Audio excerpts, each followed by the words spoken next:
Chapter 792. Marquis, the Uzun are about to attack again. Hearing the loud and clear yak horn sound from afar, everyone behind the silver-white steel wall revealed nervous expressions. This wave of attacks had come much faster than they had expected. Moreover, everyone could hear a hint of something special in it. This battle was definitely going to be even more dangerous and tense than the last. There's no need to be nervous. I have everything planned out. Wang Chong had a solemn expression as he looked forward. Dusong Mangpoj was about to attack, and Wang Chong was well aware that he had no chance of survival against this Uzun great general, not even with the karmic battle armor. Dusong Mangpoj was a supreme expert on the level of Zhangqiu Jianxiong, Geshu Han, and Fomen Linta. Wang Chong did not have the strength to fight with an expert of this level. Boom! Like a bolt of lightning, a massive black war banner embroidered with a silver-white eagle suddenly leaped out of the Uzun army. In front of this war banner was a slender figure riding a muscular steed from the Great Snow Mountain, appearing like a demon god. His body wasn't very tall, but he emitted a terrifying aura that was as vast as the mountains and seas. It was enough to make anyone feel humble and insignificant. Dusong Mangpoj. Even at this distance, Wang Chong could still recognize at a glance this Uzun great general that he had met once in the capital. At that moment it was as if time had stopped. After what seemed like both a moment and countless eons, countless Tibetan warriors followed behind Dusong Mangpoj, forming a vast flood of black steel as they charged at him. Wang Chong's eyes widened. His eyes were filled with shock, and he could not help but feel like he was being crushed. Kaiyil. When tens of thousands of Uzun people burst out with all their strength, the sound waves were like mountain torrents exploding, triggering waves of violent airwaves on the plateau. The turbulent airflow turned into a gale, rushing towards the direction of Wang Chong and the others at the triangular gap. That powerful aura even caused the sky to change color. When everyone saw this scene, their expressions suddenly changed. Marquis. Everyone turned their heads and looked at Wang Chong. At a time like this, only Wang Chong could calm the army and point them in the right direction. Continue as usual. All craftsmen are forbidden from sticking their heads out of the city walls. Also, everyone, get on your horses and listen to my orders. Wang Chong's voice was indifferent, and there were no fluctuations in it. However, it was this indifferent voice that made everyone feel like they had found their backbone, and their hearts calmed down. Boom! The galloping hooves grew louder and louder. The tens of thousands of Uzun soldiers were constantly picking up speed, getting closer and closer to their position. When tens of thousands of soldiers charged together, especially with an imperial great general like Dusong Mangpoj leading the charge, the enormous pressure they exuded was enough to make anyone pale. 1,400 zhang, 1,300 zhang, 1,200 zhang. Clang! A dazzling golden halo of thorns appeared, and the moment Dusong Mangpoj's divine steed leaped out, it began to radiate like a blinding sun, rapidly spreading to the feet of every Uzun cavalry. Even the white braves under Dayan Mangpoj were buffed. At this moment, the momentum of the tens of thousands of Tibetan cavalry swelled, reaching astonishing heights. In comparison, the fortifications and defenses that Wang Chong had erected at the triangular gap were like rocks before a tidal wave, in danger of being crushed at any moment. All soldiers, hear my order. Retreat! A resounding voice resounded through the sky, and a moment later, the several thousand Wuxian cavalry turned their horses around and began to charge back toward the steel citadel in the rear like a raging river. Translated by DXHCOXD, edited by DXHCOXD, edited by DXHCOXD. This abrupt sight left all the Uzun soldiers dumbfounded, and even Dusong Mangpoj's expression froze for a moment. They were used to Wang Chong's bold and fearless style of charging forward no matter how many opponents he faced. So when they saw Wang Chong suddenly flee instead of fighting, even Dusong Mangpoj couldn't help but be surprised. He's rather smart, but he's offended one of his own. Isn't it too late to run now? Dusong Mangpoch faintly smiled as he urged his horse forward. No matter what Wang Chong wanted to do, the moment he stepped onto the plateau and built himself a fortress and a steel wall, he had already placed himself in danger. And when Foman Linta retreated, it was foreordained that this young military genius of the Tang dynasty would fall here. All soldiers, charge! Those who retreat will die. Dusong Mangpoch's order made the Yuzhan army even more excited. Damn it! Charge! The sight of Wang Chong fleeing caused Dian Mangpoch to go mad with rage. No matter what, he could not permit Wang Chong to escape. Even if he had to chase him to the ends of the earth, from here to Wushang Steel Fortress, he would kill him. Careful! The Yuzhan army has moved out. They're going to attack the fortress. Even that Yuzhan great general has moved out. Hurry, hurry! Open the gate and let Marquis and the others in. Everyone, speed up the welding and strengthen the walls. If we let the Yuzhan break in, all 8,000 of us will die. Remember, don't show your head on the walls.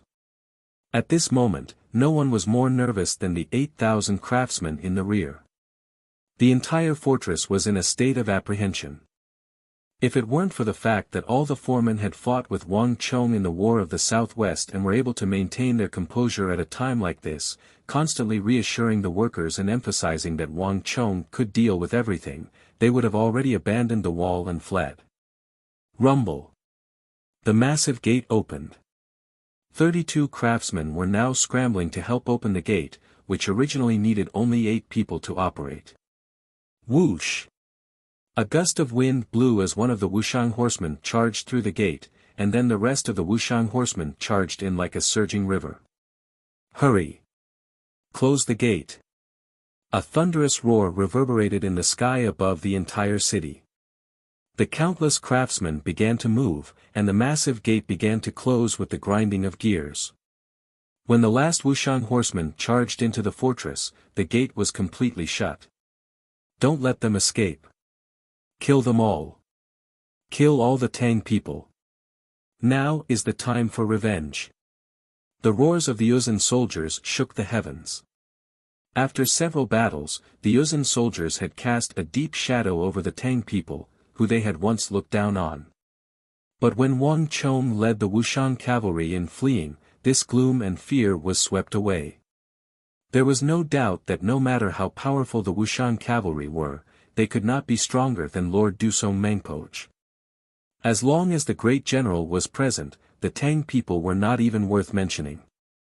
Tens of thousands of warhorses galloped past the silver-white steel walls, charging toward the miniature fortress at the triangular gap in the rear.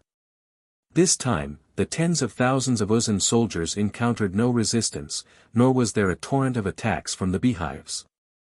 All the soldiers charged forward, passing through many obstacles until they reached that miniature fortress of steel that was more than 9 zhang tall.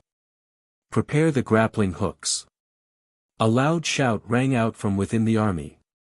In an instant, clanging sounds could be heard as countless hooks flew up to the city walls. At a time like this, only Dian Mangpoch's white braves could carry such powerful siege weapons. Rumble. A long silver-white battering ram covered in complicated patterns smashed into the gate of the fortress of steel with the momentum of a thunderbolt. The massive impact caused the entire fortress to hum and tremble with a deafening boom. The White Braves had long ago become very familiar with seizing a city when they had the upper hand. In past battles, the White Braves had relied on this set of tactics to conquer several small kingdoms of the western regions with their 5,000 soldiers. In dealing with Wang Chong, Dian Mangpoch had long ago investigated and learned that he had built a fortress of steel at the triangular gap. All the silver-white battering rams and the grappling hooks to scale the walls had been prepared in advance. But in these successive battles, the 5,000 White Braves had never had the slightest chance to reach the walls and use these siege weapons. Whoosh! In the howling wind, the White Braves flew up to the top of the wall. Unlike Wushang's towering fortress of steel, this wall was far too easy to scale. A few moments later, the White Braves had appeared on the wall. But the first to appear on the wall was far from these white braves. Whoosh! In a flash of light, Dusong Mangpoj leapt off his divine steed from the great snow mountain. He didn't even need to use his grappling hooks, but he was already more than 90 zhang up the wall. Look! Over there! Use your arrows to shoot at him. The walls were in chaos, and the moment Dusong Mangpoj appeared on the wall, countless arrows flew at him from all sides. This was a group of archers that had been left behind in the fortress to hold the line. Attracted by Dusong Mangpoj's powerful aura, almost all the archers had taken action. Insignificant tricks. Dusong Mangpoj faintly smiled, his body straight and unmoving as he allowed the arrows to come at him. But all the arrows froze in the air when they were still 3 zhang away and then dropped to the ground. But just as one wave ended, another wave of arrows exploded forth like a swarm of locusts. Dusong Mangpoj only grinned and ignored them. Amidst the rain of arrows, his sharp eyes scanned the world as if searching for something. Found it. Chapter 793. You think you can run? Dusong Mangpoj inwardly sneered as he recognized Wang Chong's back at a glance. On the guest platform, Wang Chong also seemed to sense something, and when Dusong Mangpoj looked over, his body trembled and he subconsciously turned his head. At this moment, those two youthful eyes that had always been composed and wise finally began to show a hint of deep panic and fear. In the face of absolute strength, any plan or strategy was nothing more than a child's toy. Only great generals could deal with great generals. Wang Chong had been able to use his own methods to invisibly control the movements of a Qixi great general like Foman Linta, using him to restrain Dusong Mangpoj. This was a feat that Dusong Mangpoj deeply admired. Alas, you still underestimated the daring of a great general, and you also underestimated Foman Linta's resolve to kill you. This is why you are fated to die here today. Dusong Mangpoj grinned as he looked forward. Only in the Tang dynasty could one offend so many great generals from both sides, and only this youth before him, be able to do such a thing. But no matter how brimming with talent, if one was too arrogant and willful, they were bound to be short-lived and come to a premature end. Bang! Dusong Mangpoj leaped forward, leaving countless afterimages in his wake. A moment later, he reappeared several dozen zhang away. When Dusong Mangpoj truly began to move, he was countless times faster than a warhorse. The only downside was that he consumed a great deal of stellar energy. If Wang Chong had been thinking of running from the very start, it would have been impossible for him to slip away from Dusong Mangpoj's eyes at a time like this. Little friend, what's the rush? It's been several months since we last met in the capital. Come and reminisce with me. Dusong Mangpoj's voice was unperturbed, but it clearly resounded over the miniature fortress of steel. The aura on his body was like the mountains and the seas, filling the entire city. That kind of godlike power shook everyone's mind. The entire city was in a state of panic. Cries of surprise, fear, and the sounds of people knocking over wooden and iron frames in panic formed a continuous sound. The 8,000 craftsmen in the fortress were in chaos, and the several thousand Wuxian cavalry that had entered the fortress were fleeing in all directions. Dusong Mangpoj had originally been a little cautious and on guard, but when he saw this sight, he no longer hesitated. True or false, true panic or false panic, true fear or false fear, in front of an imperial great general like Dusong Mangpoj, he could tell at a glance. Moreover, the most important aspect of an army was its formation. Wang Chong's several thousand Wuxian cavalry had fallen into disarray, scattering in all directions. Even if there really was something wrong, at this time, they could only turn it into something real and cripple their own limbs. Once the main army opened the gates, no matter how formidable the Wuxian cavalry were, they would be doomed. Boom! Without the slightest hesitation, Dusong Mangpoj charged like a galloping horse, leaving a long trail of white flames in his wake as he charged toward Wang Chong at the back gate of the fortress. Majestic stellar energy tore through the air, howling like a tsunami. Behind Dusong Mangpoj was the image of a snowy plateau. The plateau was densely covered in lightning, and the lightning bolts were like spiderwebs, constantly striking down, making Dusong Mangpoj's figure seem even more imposing, mysterious, and powerful. A shadow appeared in Dusong Mangpoj's hand, condensing into the black claw of a monstrous beast. The Uzun Plateau had many legends, and the Zhangzhung dynasty was only one of them. Before this, it was said that the plateau once had countless behemoths and monsters the size of mountains. In the end, the legends of these behemoths and monsters became the supreme arts of the Great Snow Mountain Temple. Dusong Mangpoj had learned this supreme art of the Great Snow Mountain Temple. This was also the reason why he could oversee the plateau and become one of the few imperial great generals of the Uzun Empire. Now that he no longer had to worry about Fomenlinta, Dusong Mangpoj only needed one strike to kill this unprecedented threat to the Uzun Empire. Young Master Wang, accept your fate. Dusong Mangpoj's voice resounded over the city. But before Dusong Mangpoj could finish speaking, he was interrupted by an irritated voice.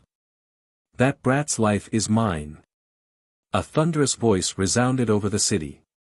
Behind Dusong Mangpoj, there was a flash of light, and then a muscular figure appeared on the walls like a god. His bright eyes exuded an intimidating light. Even from a distance, one could clearly see it, and it made one's heart palpitate in fear.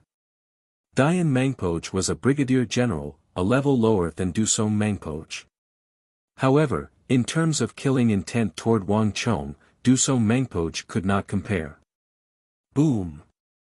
Dayan Mangban shot down from the walls like a cannonball, his body shooting away like a bolt of lightning. Although this operation had originated from the Tsenpo, and Dayan Mangpoj had never even seen Wang Chong before, this was no longer a simple mission. Boom! In the distance, the clattering of metal quickly attracted the attention of Dusong Mangpoj and Dayan Mangpoj. Their bodies trembled, and when they looked up, they saw that the back door of the steel gate had finally opened a crack. Wang Chong could rush out at any moment. Buzz! There was no time to think. Boom! Both Dusong Mangpoj and Dayan Mangban pushed their stellar energies to their limits, leaving long trails of energy behind them as they howled forward. Brigadier generals and great generals were incredibly fast. Dusong Mangpoj was known as the Eagle of the Plateau. When he had accompanied the first prince to the capital, his identity had been exposed, and he had fled from the Tang dynasty to the plateau. One could easily imagine how fast he was. Bzzz.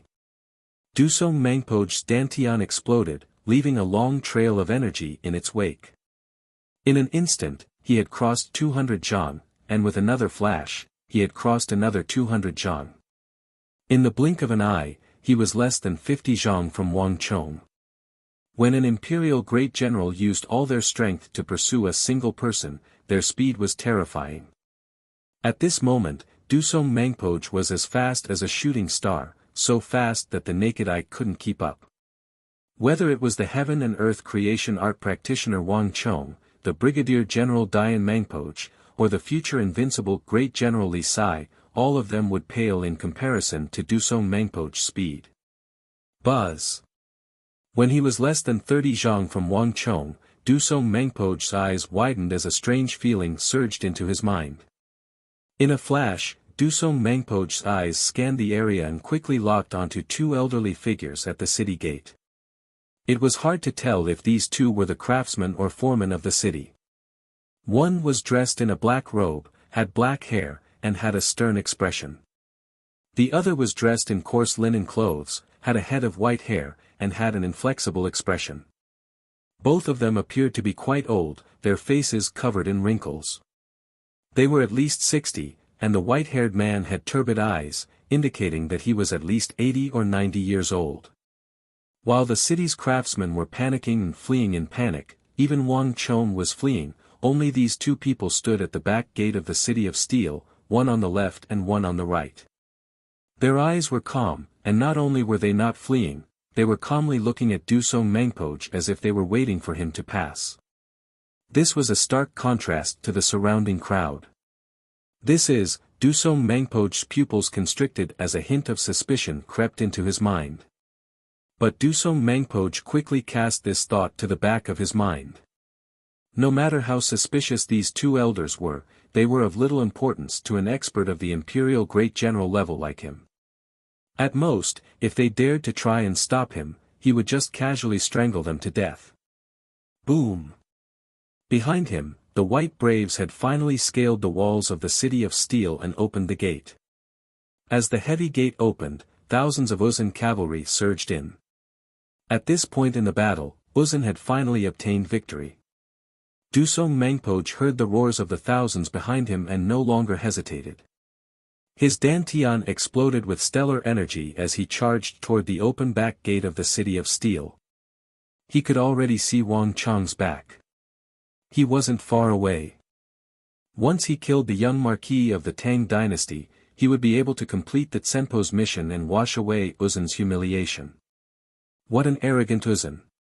He's only at the peak of the Saint Martial realm.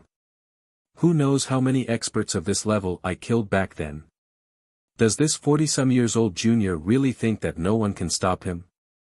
At this moment, the unmoving black-robed elder standing on the right side of the city gate suddenly spoke, his eyes cold.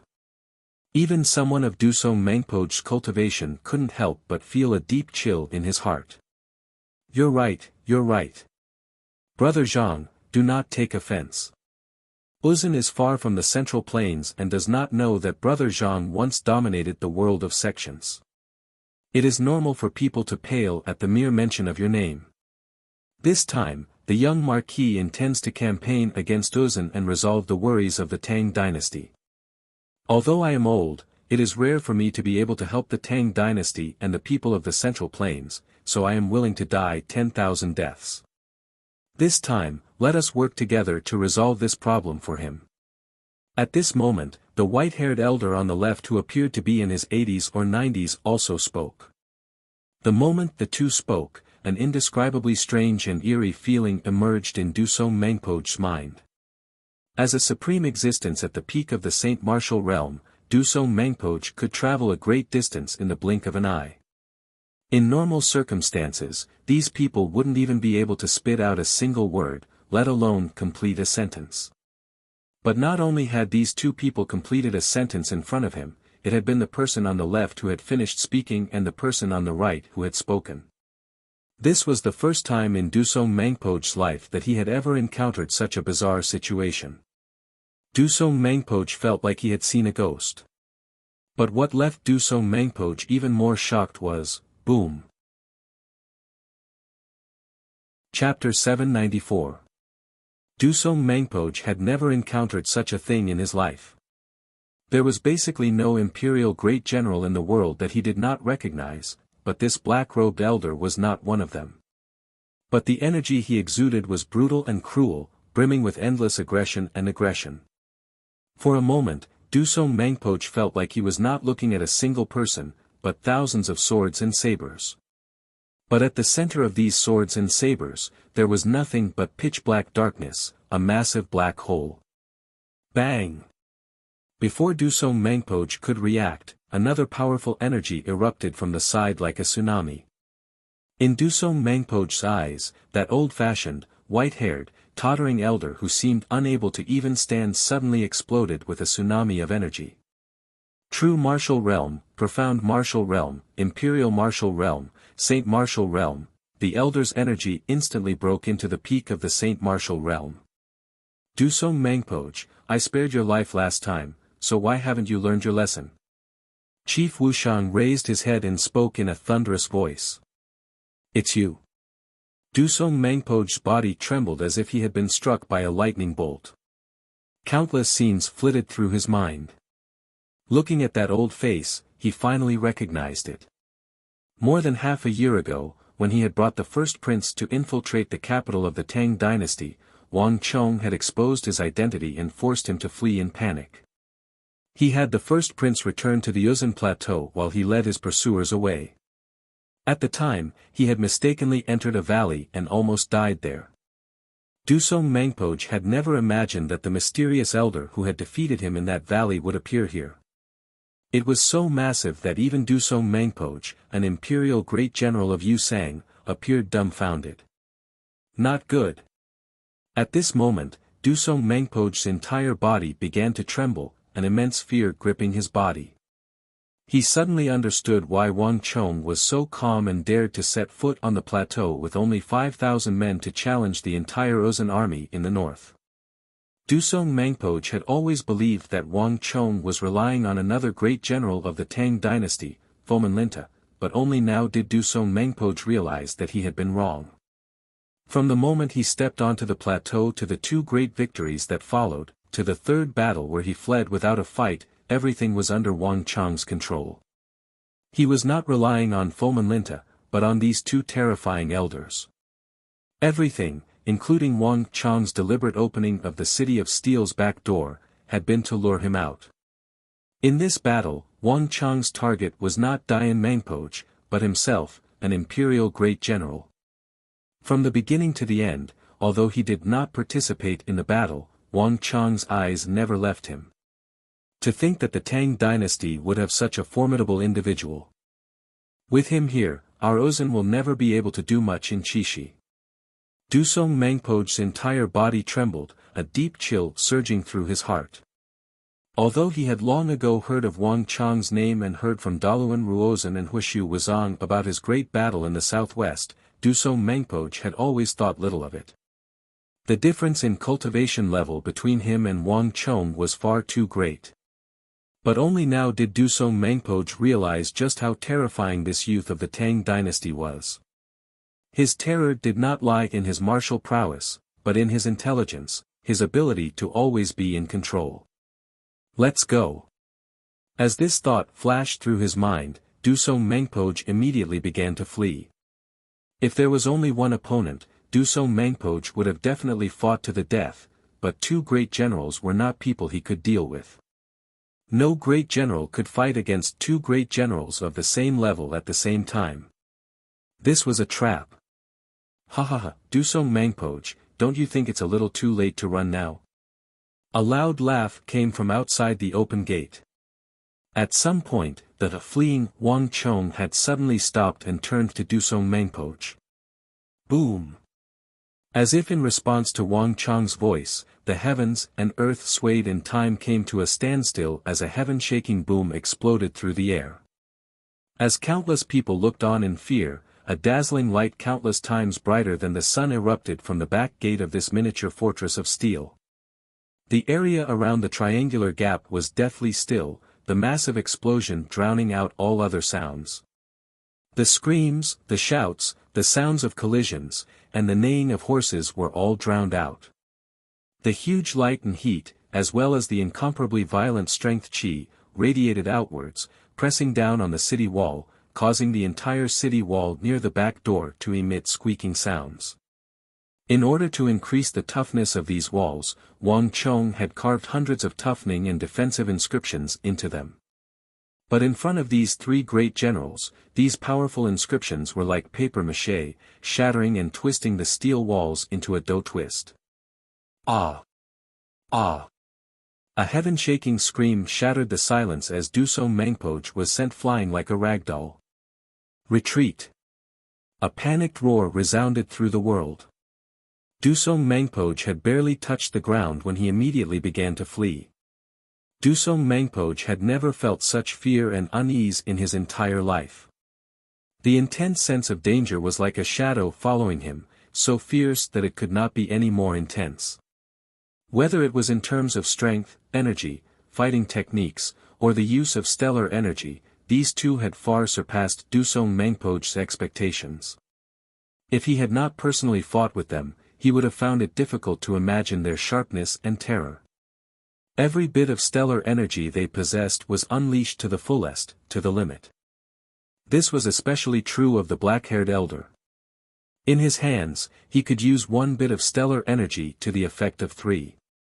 Thus, although his cultivation level was not the highest, he was the most threatening and terrifying of the three. Dusong Mangpoj had been at the peak of the Saint Martial realm for 10-some years and was a veteran great general, but in terms of understanding of martial arts and stellar energy, he was on a completely different level from the black-robed elder. Before this, Dusong Mangpoch had never imagined that someone could use the stellar energy in their body in such an extraordinary and exquisite manner that it was almost at the level of the Tao. In the face of an opponent who far surpassed him in experience and maturity, Dusong Mangpoch had no desire to fight. He only wanted to get as far away as possible. "Since you've come, you still want to leave?" A cold voice came from behind him, causing Dusong Mangpoch's soul to leave his body. Dusong Mangpoch could sense two storms of energy in pursuit, one in front and one behind. The evil emperor and the Wuxiang village chief were in hot pursuit. For this battle, Wang Chong had spent a great deal of time. He had even gone to the Spirit Vein Mountain outside the capital to request the assistance of his master, the evil emperor, and then sent a messenger pigeon to summon the Wuxiang village chief. Wang Chong had carried out this entire operation in great secrecy. The chief of Wuxiang and the evil emperor had arrived at night without alerting anyone. Moreover, when they had stepped onto the plateau and entered the triangular gap, the chief of Wuxiang and the evil emperor had mixed in with the 8,000 craftsmen and entered as craftsmen. In the previous two battles, the two of them had watched from the walls, not participating at all. Even when the battle between Wang Chong and Dian Mangpoch was at its most intense, the two of them had no intention of getting involved. They had been waiting for the moment when Dusong Mangpoch would fall into their trap. Bang! In a flash of light, a massive boom came from behind them. The black-robed evil emperor casually punched. In an instant, a wave of energy exploded, transforming the air in a radius of several dozen zhang into thousands of swords of energy that shot toward Dusong Mangpoch. Myriad Spirit Sea Art. The evil emperor's attack caused the sky to darken. The entire city seemed unable to endure the pressure and seemed ready to collapse at any moment. At the level of the evil emperor, the myriad spirit sea art could unleash a vast and majestic attack that was not one bit inferior to the great Yin-Yang heaven creation art. Not only that, the evil emperor's understanding of energy had surpassed the imagination of all martial artists. Dusong Mangpoch, a peak Saint Martial Realm Imperial Great General, had an extremely keen sense of opponents of the same level. Thus, even if Dusong Mangpoch and Fulminlinta couldn't see each other, they could still sense each other's presence. But this move was completely useless against the demonic Emperor Old Man. The evil Emperor had only needed to control the surrounding information to completely block off Dusong Mangpoch's senses. Only the myriad spirit sea art could do this. Boom! The energy exploded, but Dusong Mangpoch managed to dodge it by a hair. Dusong Mangpoch had pushed the supreme movement technique of the Great Snow Mountain Temple to its limits, but he was still unable to completely dodge the evil emperor's attack. The destructive shockwave sent Dusong Mangpoch tumbling through the air. It was with great difficulty that he stabilized his body and continued to flee. In the blink of an eye, another comet howled toward him. At this moment, the Wuxiang village chief's attack arrived. At this moment, Dusong Mangpoch felt his scalp go numb. The feeling of teetering on the edge of life and death was enough to make one go crazy. But there was one person who was even more terrified and crazed than Dusong Mangpoch. Just who is this person? Where did that brat find such a formidable expert? Dian Mangpoch's pupils constricted, his mind seething with despair. In that clash just now, he had at least sensed that two great general-level experts had appeared in the city. To Dian Mangpoch, this had been a heavy blow. Although Dian Mangpoch was known as the Azura war god of the Yuzhan Empire, he was still only a brigadier general, not a great general. The sudden appearance of two great general-level experts in this tiny city had completely overturned his understanding of the world. This was not something he could deal with at the moment. Let's go. Chapter 795. The two experts that Wang Chong had found were far too powerful, existences that not even Dusong Mangpoch could deal with. Not even Dusong Mangpoch was a match for them, so Dian Mangpoch was even less of a match for them. At this moment, Dian Mangpoch felt an even greater urgency than Dusong Mangpoch's. This can't be happening. This sort of thing. Damn thing, how could this be? Dian Mangpo's eyes widened, and his teeth were clenched so tightly that they were about to shatter. But despite his rage, Dian Mangpo reacted quickly. Whoosh! Dian Mangpo immediately began to make his way up the walls. Dian Mangpo, where do you think you're going? Marquis has ordered you to stay. A voice suddenly resounded, and just when Dian Mangpo was about to flee, there was a massive boom as hundreds of stones flew into the air. A moment later, Dian Mangpo saw an ancient general made of stone standing in front of him, blocking his path. The stone general. Huang Batian, who had not appeared this entire time, had finally moved, and his first move was his strongest stone general. Beneath Huang Boshan's feet, rippling rings of light rippled. Compared to when they had first met in Wuxiang village, Huang Boshan's strength was clearly much greater. Boom! The sky darkened as the stone general howled through the air. Without another word, Huang Batian fiercely punched at Dian Mangpo. Get out of my way! Dian Mangpo's expression was savage, and his body exuded a vicious aura, his eyes vicious beyond compare. In the past, he would have never cared about an imperial martial earth element cultivator. A single thrust of his spear could heavily injure them, and Dian Mangpo wouldn't even glance at them. But when he was fleeing for his life, it was fatal. Buzz! Dian Mangpo's body blurred as he attempted to circle around Huang Boshan's stone general and flee. But before he could leave, Huang Boshan's second punch was already upon him. A giant fist made of rock, its surface covered with sharp edges, smashed down. This time, Dian Mangpo had nowhere to hide. Courting death. Dian Mangpo was furious in his heart, and he suddenly punched out. Pang, two disproportionate fists, one big and one small, collided in the air, causing a world-shaking explosion, and an unparalleled wave of chi swept out. However, the final result was something no one could have imagined. The enormous stone general that was like a mountain suddenly let out a wretched cry and collapsed like a pillar that could topple a mountain. Its enormous body shattered into pieces and then disintegrated into countless boulders. But even though he had struck down Huang Batian with a single punch, Dian Mangpo was not the slightest bit happy. On the contrary, his heart sank. In the past, this unknown earth element cultivator wouldn't have affected him at all, but at a time like this sort of delay was fatal. Because Dian Mangpo could already see several other people beginning to appear. Batian. Let's go. Leave this person to us. For Symbol's Yinyang soul trap. An elder of 50-some years and a middle-aged woman of 40-some years suddenly appeared. The woman tossed out several large stones, each the size of a millstone, that fell from the sky around Dian Mangpo. Boom! Boom! Boom! The world swayed, and before Dian Mangpo could react, the stones had already begun to fall around him. Not good. Dian Mangban was perplexed at the start, but as he looked around, he realized that someone had secretly laid down several identical stones in the area, and his face paled as he felt an intense unease. With no time to think, Dian Mangpo shot forward like a bolt of lightning in an attempt to escape this region. But it was too late.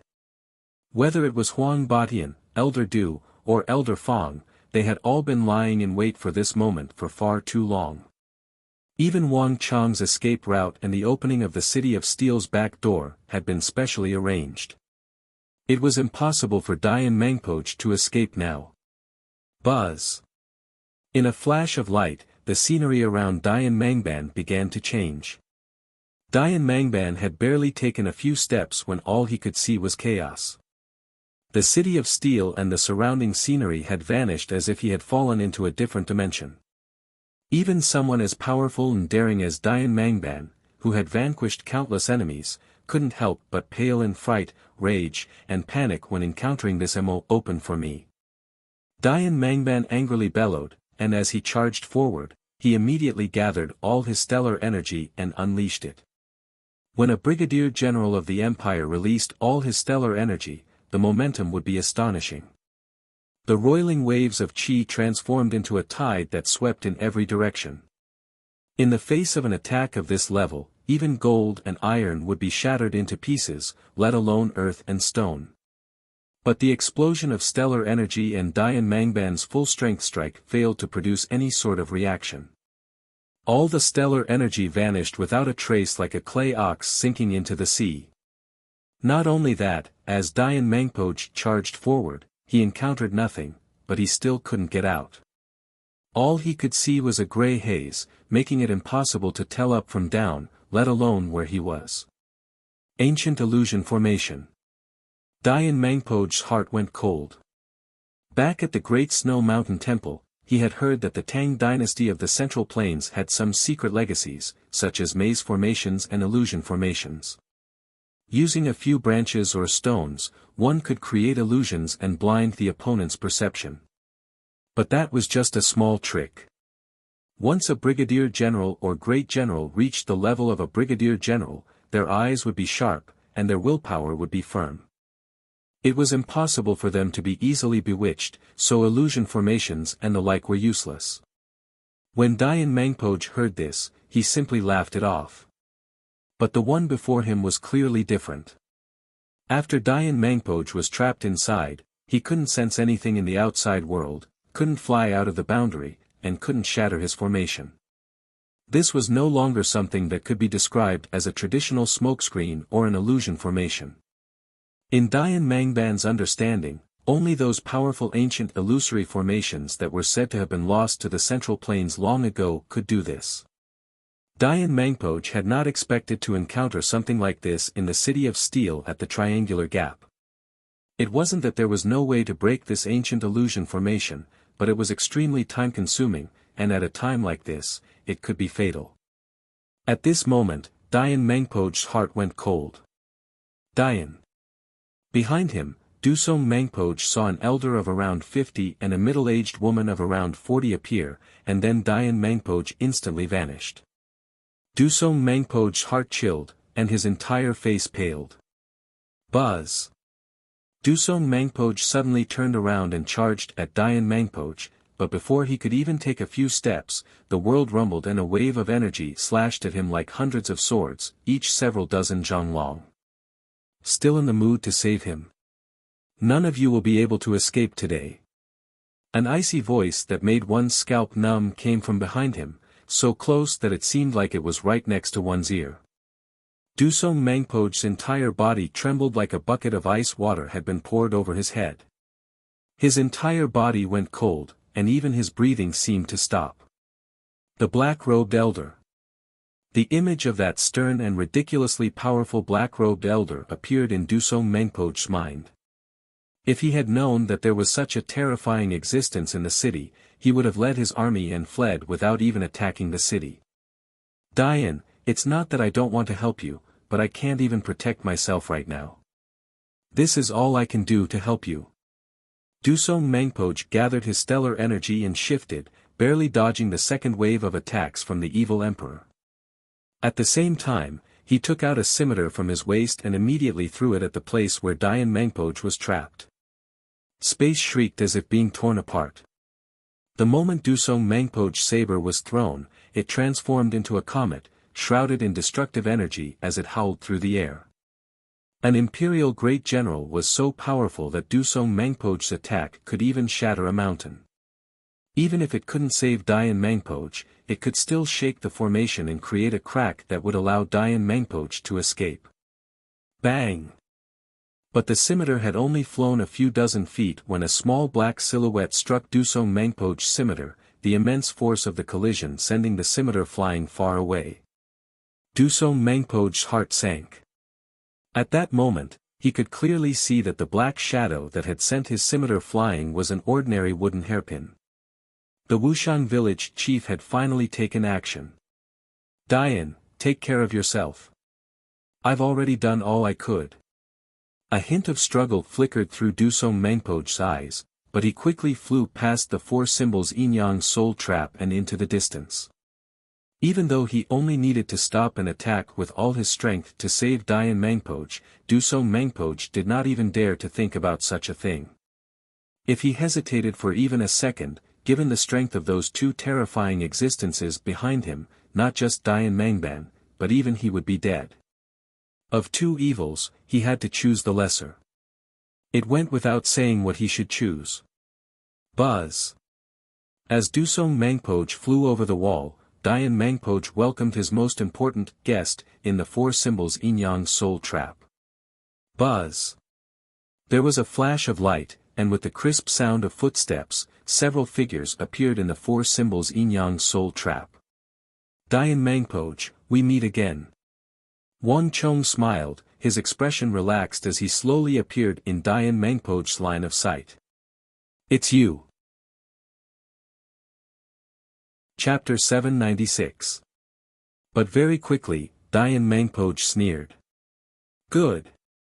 I didn't expect you to dare appear before me at a time like this. Dian Mangpoj said, his eyes brimming with killing intent. I'm here to send you off. Wang Chong faintly smiled and immediately attacked. Almost at the same time, Dian Mangpoj charged at Wang Chong. Great Snow Mountain Devil Dragon Art. Vast Universe Art. Great Yin-Yang Art. A series of shouts rang out from the four symbols Yin-Yang soul trap. Rays of light even more dazzling than the sun exploded from within the formation, and strong winds swept in all directions. A moment later, there was a shrill scream, and then everything returned to silence. Bzzz. About 5 minutes later, there was a flash of light, and Wang Chong walked out of the four symbols Yin-Yang soul trap, wearing the karmic battle armor. His expression was clear, his eyes bright, and his entire person energetic. He was completely different from before. More importantly, a purer and more vigorous aura erupted from his body. At this moment, Wang Chong seemed to have been reborn. The aura he exuded was no longer that of the Saint Martial realm with the help of the karmic battle armor. Instead, it was pure and natural, bursting forth from within his body. The Saint Martial realm, I've finally succeeded. Wang Chong's eyes flashed, and he exuded an awe-inspiring demeanor that caused others to involuntarily feel a sense of awe and fear. This was not a deliberate action, but something that came naturally when one's cultivation reached a certain level. The combination of the vast universe art and the great Yin-Yang art, these two ultimate moves of the great Yin-Yang heaven creation art, had finally managed to severely wound Dian Mangpoj. Wang Chong had absorbed the Saint Martial realm internal energy of this legendary general of the Uzan Empire, the brigadier general of the empire, the Azura war god, and the future great general king. He had finally broken through the shackles and reached the early level of the Saint Martial realm. Although he was only at the initial stage of the Saint Martial realm, far from the peak of the Saint Martial realm, to Wang Chong, this was like the difference between heaven and earth. As long as his realm was fixed at this level, he would be able to cultivate many of the secret arts from his previous life. He would also be able to display many battle skills and martial arts that he had been unable to display due to the limitations of his realm. Just like unlocking, at this moment, Wang Chong's battle prowess didn't simply increase by one level. Instead, it increased by several times. Most importantly, this was equivalent to fighting his way to the Great Tao, a Great Tao leading to the path of the War Saint in his previous life. From the looks of it, if he wanted to recover to the cultivation of his previous life, he might not need that much time at all. Congratulations, host. You have completed the mission, Shi's threat. You are rewarded with 400 points of destiny energy. Warning. The history of the world has changed. The famous General Dian Mangpoj has died in battle, and the course of history on the plateau has changed. This will affect the entire world and lead to uncertain variables in the future. These changes are currently being calculated. Because this world change was caused by Host is rewarded with 2000 points of destiny energy. At this moment, the Stone of Destiny's voice suddenly rang out. However, upon hearing this voice, Wang Chong's footsteps came to a halt, and he couldn't help but let out a cry of surprise. Strange. Wang Chang's eyebrows rose, greatly surprised. I actually gained an extra 2,000 points of destiny energy. The reward of killing Dian Mangpoj was 400 points of destiny energy. Wang Chong wasn't surprised by this, because this had been the mission issued by the Stone of Destiny from the very beginning. On the contrary, the additional 2,000 points of destiny energy after killing Dian Mangpoj took Wang Chong by surprise. The Stone of Destiny hadn't even mentioned this when it had issued the mission. The Stone of Destiny said that changing the history of the plateau would affect the entire world. It turns out that changing the fate of another country can also result in a major reward. This truly is an additional method of obtaining destiny energy. Moreover, the mission, Xi's threat stated that failure would result in a penalty of 2,000 points of destiny energy, and now the reward is also 2,000 points. I wonder if there's some connection between the two. If there is, then the missions issued by the Stone of Destiny will probably have another special method of obtaining destiny energy. Wang Chong looked up at the sky and muttered to himself. But it was only for a moment. Wang Chong took in a deep breath and quickly regained his composure. The Stone of Destiny could be studied later. The urgent task at hand was to deal with the battle before him. Kaiyil. Kill. As the roars of fighting reached his ears, Wang Chong opened his eyes and saw that as Dusong Mangpoj fled, the morale of the Yuzhan army had plummeted. It was said that the heart of the army was tied to the commander-in-chief of the army, so one could easily imagine the shock and impact the tens of thousands of soldiers of the Yuzhan army had suffered upon seeing Dusong Mangpoj flee. It had been a devastating blow. An imperial great general represented the highest level of fighting power in the world. In the hearts of the Tibetan warriors, they would never run away from them.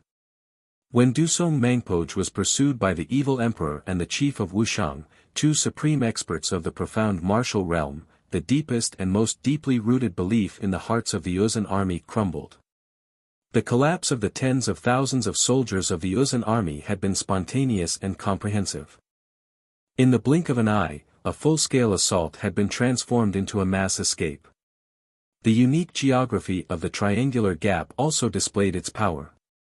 While Wang Chong was dealing with Dian Mangpoj in the Four Symbols Yin-Yang Soul Trap, all the Wuxian cavalry had finished gathering and were being led by Li Sai in pursuit of the Yuzhan army. Although they had lost the support of Wang Chong's powerful war rings, the most formidable white braves of the Yuzhan army had also lost the support of Dian Mangpoj, the Great Bond Formation, and many more war rings. Coupled with the charge of tens of thousands of their own soldiers, the white braves were like dragons without a leader and no longer possessed the terrifying fighting power they were rumored to possess. Interesting. Wang Chong's eyes flashed as he roughly guessed at the cause and effect of the matter. His lips curled into a smile. Twang. There was a sharp whistle and a cloud of dust as the white-hoofed shadow whizzed over. Wang Chong mounted his horse and charged out of the city gate. As he charged out of the city of steel, Wang Chong smiled and released his war halo. Boom!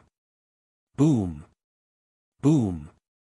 With a clatter of metal, one halo after another descended from his body, enveloping the white-hoofed shadow's feet.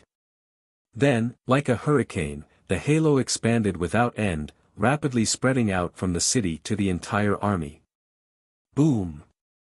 Heaven-shaking cheers came from outside the city of steel. Marquis. It's Marquis. Marquis was just dealing with Dian Mangpoj. Now that Marquis has come, Dian Mangpoj is dead. Charge. It's time for our counterattack. Don't let them escape. Waves of cheers rose and fell, as if the earth was splitting and the mountains were collapsing. Although they couldn't see anything, they could clearly sense that a vast amount of energy outside the city had suddenly grown many times stronger and soared into the sky. The three halos of Dusk Stallion, the bane of the battlefield, the bane of generals, all these halos were added together, increasing the enemy's strength. One could easily imagine the situation the Yuzhan army was in. Screams, neighs, and panicked shouts filled the air. Even though he was very far away, Wang Chong could still sense the panic. Wang Chong knew that he had truly won this battle. Hiya! Wang Chong quickly leaped over the city gate and gave chase. Outside the city, Wang Chong could see from his warhorse that the entire northern border of the Tibetan plateau was in complete chaos. Several thousand Wuxian cavalry had split into small arrow formations and were chasing the fleeing Tibetans north and south. Translated by Hypersheep 325. Wherever they went, the Yuzhan army would crumble. No one dared to stop, much less resist. All of them had panicked expressions on their faces as they fled, not even bothering to form a formation. At such an advantageous moment, even the experts of all the aristocratic families in the city rushed out and chased after them. The earth was covered in corpses, the corpses of the Yuzhan cavalry.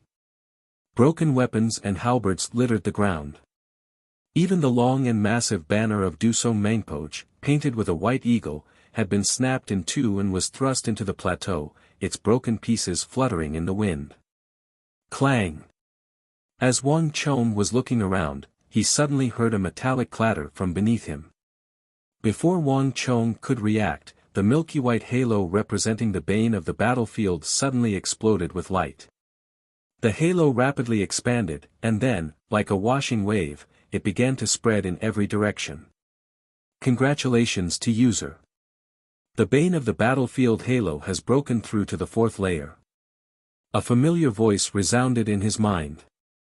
Wang Chong was at first stunned by this voice, and then he smiled. For the bane of the battlefield halo, which had remained dormant for so long, to suddenly break through at a time like this was truly a pleasant surprise.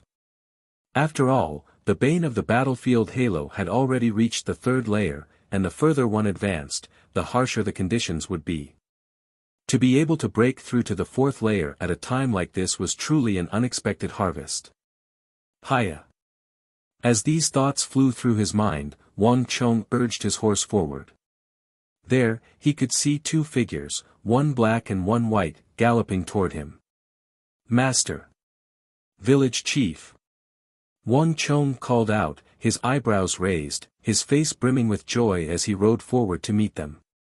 The greatest contributors to this battle were his master, the evil emperor, and the chief of Wuxian. If not for them, it would have been rather difficult for him to defeat Dusong Mengpoch with his own strength. Master, village chief, how is it?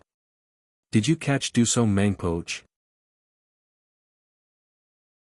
Chapter 797. No. This junior truly does have some ability. Elder Fong and I pursued him the entire time, but in the end, he used the strength of an army of tens of thousands to stop us, allowing him to escape. The evil emperor indifferently said, as if he was speaking of a trifling matter. Dusong Mengpoch was a renowned Yuzhan great general, the eagle of the plateau, and one of the few peak saint martial experts, but in the mouth of the evil emperor, he was simply a junior. But even so, Wang Chong did not feel that there was anything wrong with this. Although Dusong Mengpoch was also in existence at the peak of the Saint Martial realm, he was much younger than his master.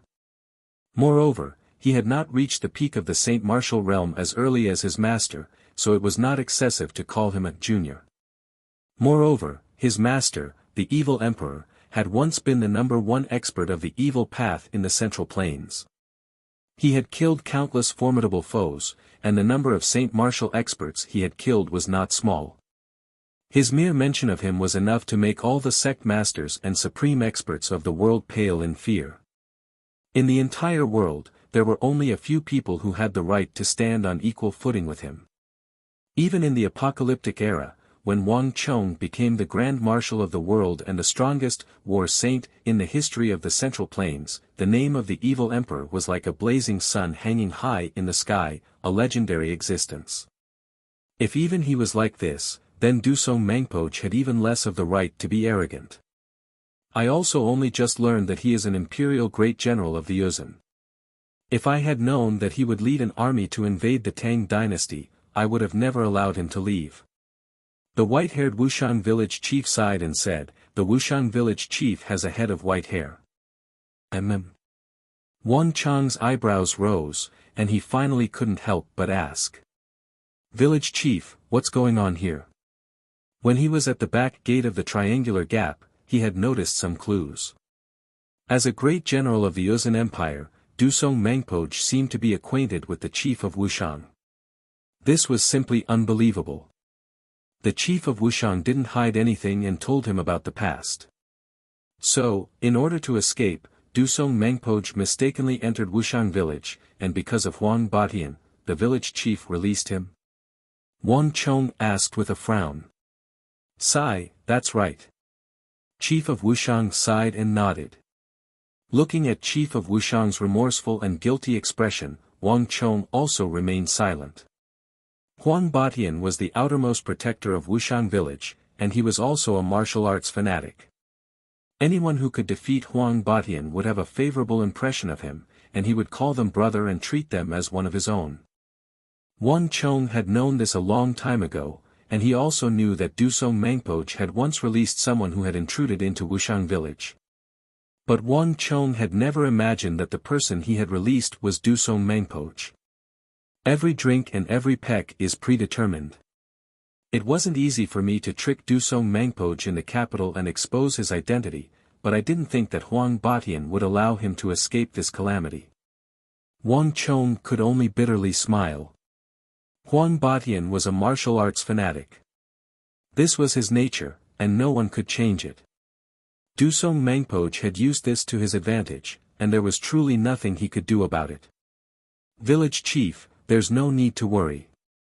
Dusong Mengpoj has probably suffered quite a fright this time, and in the triangular gap, he lost no small number of soldiers, including a brigadier general, Dian Mengpoj. He probably won't dare to come back for a while." Wang Chong consoled. "You're right about that. Although he managed to escape, Elder Fong and I still managed to heavily injure him. He won't be able to recover without at least half a year." The evil emperor waved his black robe as he suddenly spoke, a hint of pride on his face. "Ah!" Wang Chong was pleasantly surprised. He had been busy dealing with Dian Mengpoj in the Four Symbols Yin-Yang Soul Trap, so he had no idea what was going on in the outside world. Wang Chong had also not expected that someone of Dusong Mengpoj's strength would still end up heavily injured by his master and chief of Wuxiang. If this was the case, it meant that this operation had been even more successful than expected. Wonderful. For a very long time in the future, Dusong Mengpoj will find it very difficult to appear on the northern border of the Yuzhen Plateau, much less threaten Qixi. Wang Chong had an excited look on his face. "Right, master, when Dusong Mengpoj used a secret art to borrow the strength of the army, how did you manage to defeat him?" In the War of the Southwest, Wang Chong had seen Huishu Wuzong use the secret art of the Great Snow Mountain Temple, borrowing the strength of the army to transform into a massive golden Buddha and block the full-strength blow of his father's mighty miracle god with a single palm. That scene had left an extremely deep impression on him. As an imperial great general of the Yuzhen, Dusong Mengpoj was certain to have a similar secret art. It's no big deal. This secret art is very simple. He can only borrow the strength of the people at his side. The closer you are to him, the more strength you can borrow, and the farther away you are, the less strength you can borrow. In order to defeat his secret art, we just need to kill all the people at his side. The evil emperor nonchalantly said. Brother Zhang is correct. This secret art truly isn't that big of a deal. Chief Wuxiang had an indifferent expression on his face as he agreed. The calm expressions on the faces of his two elders made it seem like they had done something insignificant, leaving Wang Chong speechless. If the martial arts of the Great Snow Mountain Temple were so easy to defeat, it would not have become a holy land of the Yuzhen Empire, and the Yuzhen Empire would not have become a mortal threat to the Tang dynasty. Moreover, Dusong Mengpoj had hundreds of people, thousands of them. These people not only provided energy for Dusong Mengpoj, but they were also supported by his strength. Killing them all was easier said than done, but to his master and the Wuxiang village chief, this was a trifling matter like eating a meal or drinking a cup of water. Rumble. As they were speaking, dust suddenly churned in the distance, and a massive explosion alarmed the trio. Wang Chong turned his head and saw that hundreds of cavalry were charging from the northwest. This seems to be the cavalry of the Tang dynasty. Chief Wuxiang slightly closed his eyes as he looked into the distance. He didn't have a very good understanding of the Tang dynasty's army, but he could roughly tell which side was on his side. It's the Qixi Protectorate. Wang Chong slowly said, his heart sinking. The ones who had charged out at this moment were the Qixi Protectorate and Foman Linta, who had been watching from the sidelines this entire time. They've come to steal the credit. Dian Mangpoj was dead, Dusong Mangpoj was heavily injured, and the entire Ozan army was in shambles. Foman Linta and the Qixi Protectorate had chosen this moment to charge out when the outcome was already decided and they were preparing to reap the fruits of victory. Their intentions were obvious. What? The evil emperor also heard Wang Chong's words and turned his head to look in the direction of the cavalry. The Qixi Protectorate was extremely fast. Even from a distance, they had already pushed their speed to the limit, and with the support of Foman Linta's halo, they were like bolts of lightning. In the blink of an eye, the tens of thousands of Qixi Protectorate soldiers were like shooting stars, killing their way into the fleeing Ozan army. Nay! For a moment, countless Ozan cavalry were thrown off their horses and trampled to death. Without formation, without organization, and without Dian Mangpoj and Dusong Mangpoj, the Ozan army was in a state of panic. Without a leader, they could only wait to be slaughtered. Moreover, Foman Linta was personally leading the charge. Rumble. The heavens swayed and the earth quaked as an explosion erupted from the densest part of the army. Screams filled the air as flames soared into the sky. Hundreds of Tibetan soldiers and their horses were flung into the air by a power as vast as the sea and blasted away. With a single strike, a large portion of the battlefield had been cleared. And in that empty battlefield, Wang Chong could clearly see an extremely tall and muscular figure, wielding a massive saber that exuded a tyrannical aura that seemed capable of cleaving apart the world. His fiery aura was also fiercely trembling, exuding a sense of extreme danger that made one want to get as far away from him as possible. On this battlefield, he was undoubtedly the king, a powerful existence that ruled over all. All the soldiers, whether white braves or Wuxiang cavalry, were as insignificant as ants in front of him. Foman Linta. Wang Chong recognized him at a glance. He had seen Foman Linta in the City of Steel, and his image had been deeply imprinted in his mind. This Qixi Protector General had first holed up and then borrowed a knife to kill, using Dusong Mangpoj and the Ozan to deal with Wang Chong. Now that the situation had taken a turn for the worse and Dusong Mangpoj had been defeated, he had mobilized his army to steal the credit. Wang Chong did not have an army, and the 5,000 Wuxiang cavalry could not be considered the orthodox cavalry of the Tang dynasty. This meant that if Foman Linta wanted to steal the credit, Wang Chong would not be able to do so. Wang Chong could already guess at Foman Linta's next plan. If everything went as expected, Foman Linta would quickly submit a memorial to the imperial court, claiming all the credit for this battle. After all, no other faction had been spectating this battle besides his and Fuman Lingcha's factions, so it was hard to prove anything.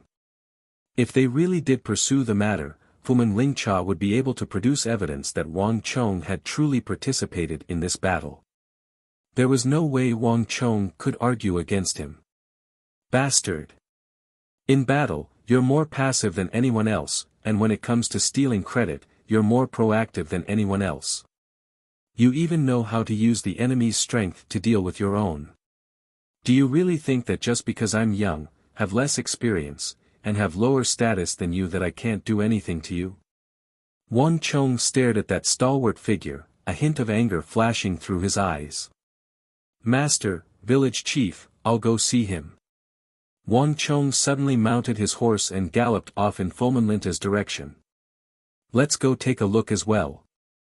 Behind him, the evil emperor and chief of Wuxiang glanced at each other before following. In the distance, the Wuxiang cavalry had already encountered the Qixi Protectorate, and some of the soldiers were in a deadlock. When Wang Chong arrived, all the soldiers retreated to the sides. Even the soldiers of the Qixi Protectorate subconsciously lowered their heads and retreated to the sides when they saw Wang Chong. Chapter 798.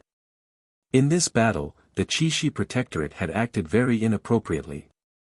As the protector of Qixi, it had failed to fulfill its duty. Instead of attacking when it should have been, they had come out to steal the credit of the battle. This was truly not the conduct of a true soldier. Now that the original owner had appeared, all of them were naturally ashamed. With the appearance of Wang Chong, time seemed to stop, and all was deathly still. All eyes gathered on Wang Chong, and in the center of the battlefield, that stalwart and tyrannical godlike figure had also come to a sudden stop. His hand on his saber, his eyes were bright as he quietly stood there. His dignified and domineering gaze fell on Wang Chong, cold and emotionless. Wang Chong, you have rendered a meritorious service by assisting the Qixi Protectorate in attacking Uzan. Once this matter is over, I will definitely present a memorial to the imperial court to commend you for your service. Foman Linta did not wait for Wang Chong to speak. His confident demeanor made it seem as if the one fighting with Uzan for so long was not Wang Chong and the Wushan cavalry, but Foman Linta and his Qixi army. Lord Protector General has rendered such a great service that Wang Chong might have to give Milord a gift.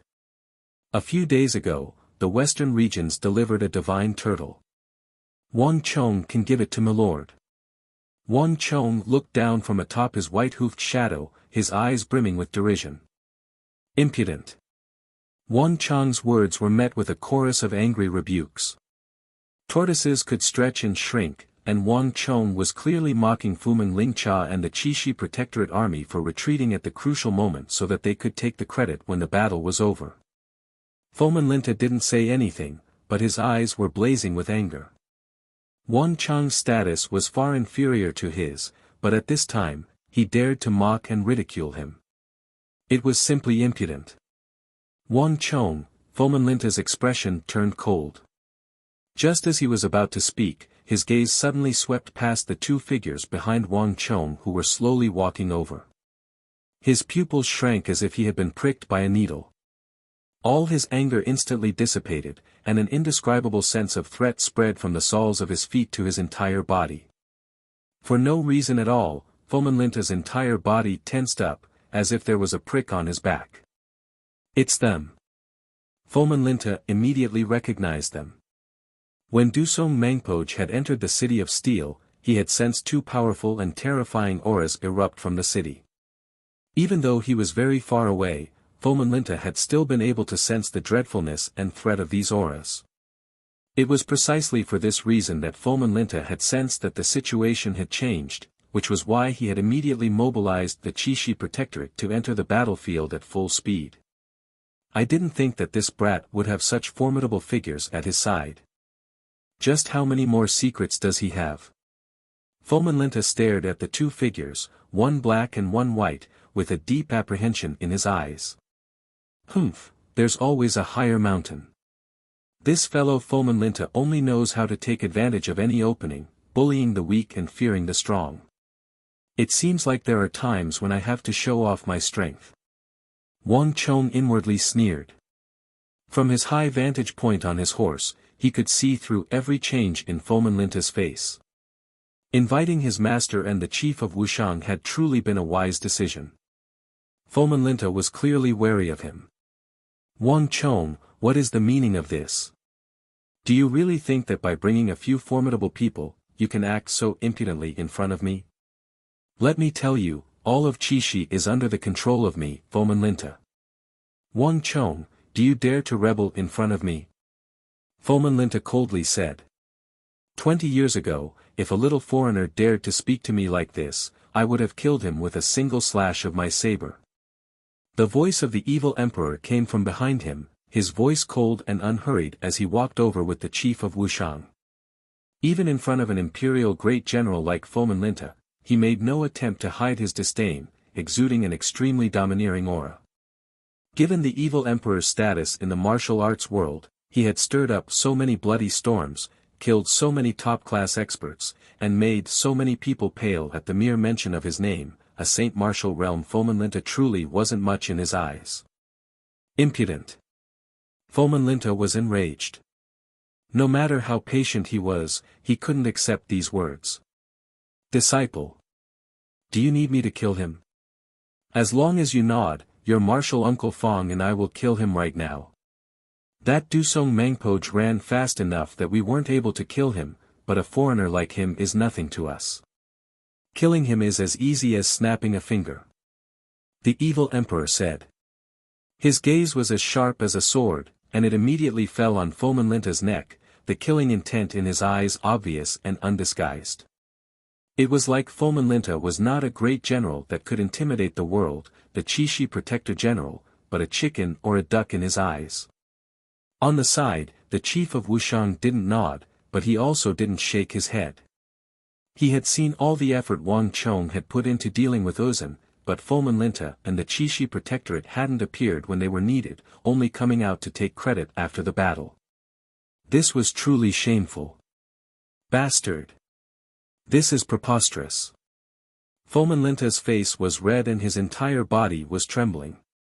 He was the mighty Qixi Protector General, an imperial great general, and yet he was being humiliated in front of so many soldiers. This was simply too arrogant, showing no respect for him, the imperial Protector General. Killing intent surged in Fomenlinta's eyes as he tightened his grip on his saber, causing it to clack. But a moment later, a gaze even colder than Fomenlinta's came from across from him. Fomenlinta's heart chilled, and he could no longer vent his anger. This was not the first time that Fomenlinta and Dusong Mangpoj had clashed in the north, and the two were evenly matched in strength. Even Dusong Mangpoj had fled like he had seen a fiend, so Fomenlinta was certain that he was no match for them.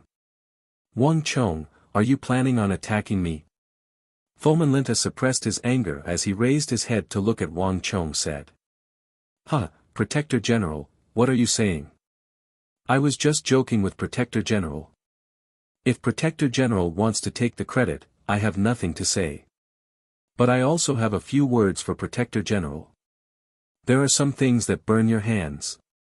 If Protector General wants to take them, you should think carefully. With these words, Wang Chong turned his horse around and rode back toward the distant city of steel. Master. Let's go. After exchanging a few words with Fomenlinta, the group quickly turned and left. I still can't attack him right now. After all, he still has the status of Qixi Protector General. But I really do have to think of a way to move him away from Qixi as quickly as possible. Wang Chong quietly said to himself. The battle quickly concluded, and Ozan's army was utterly routed.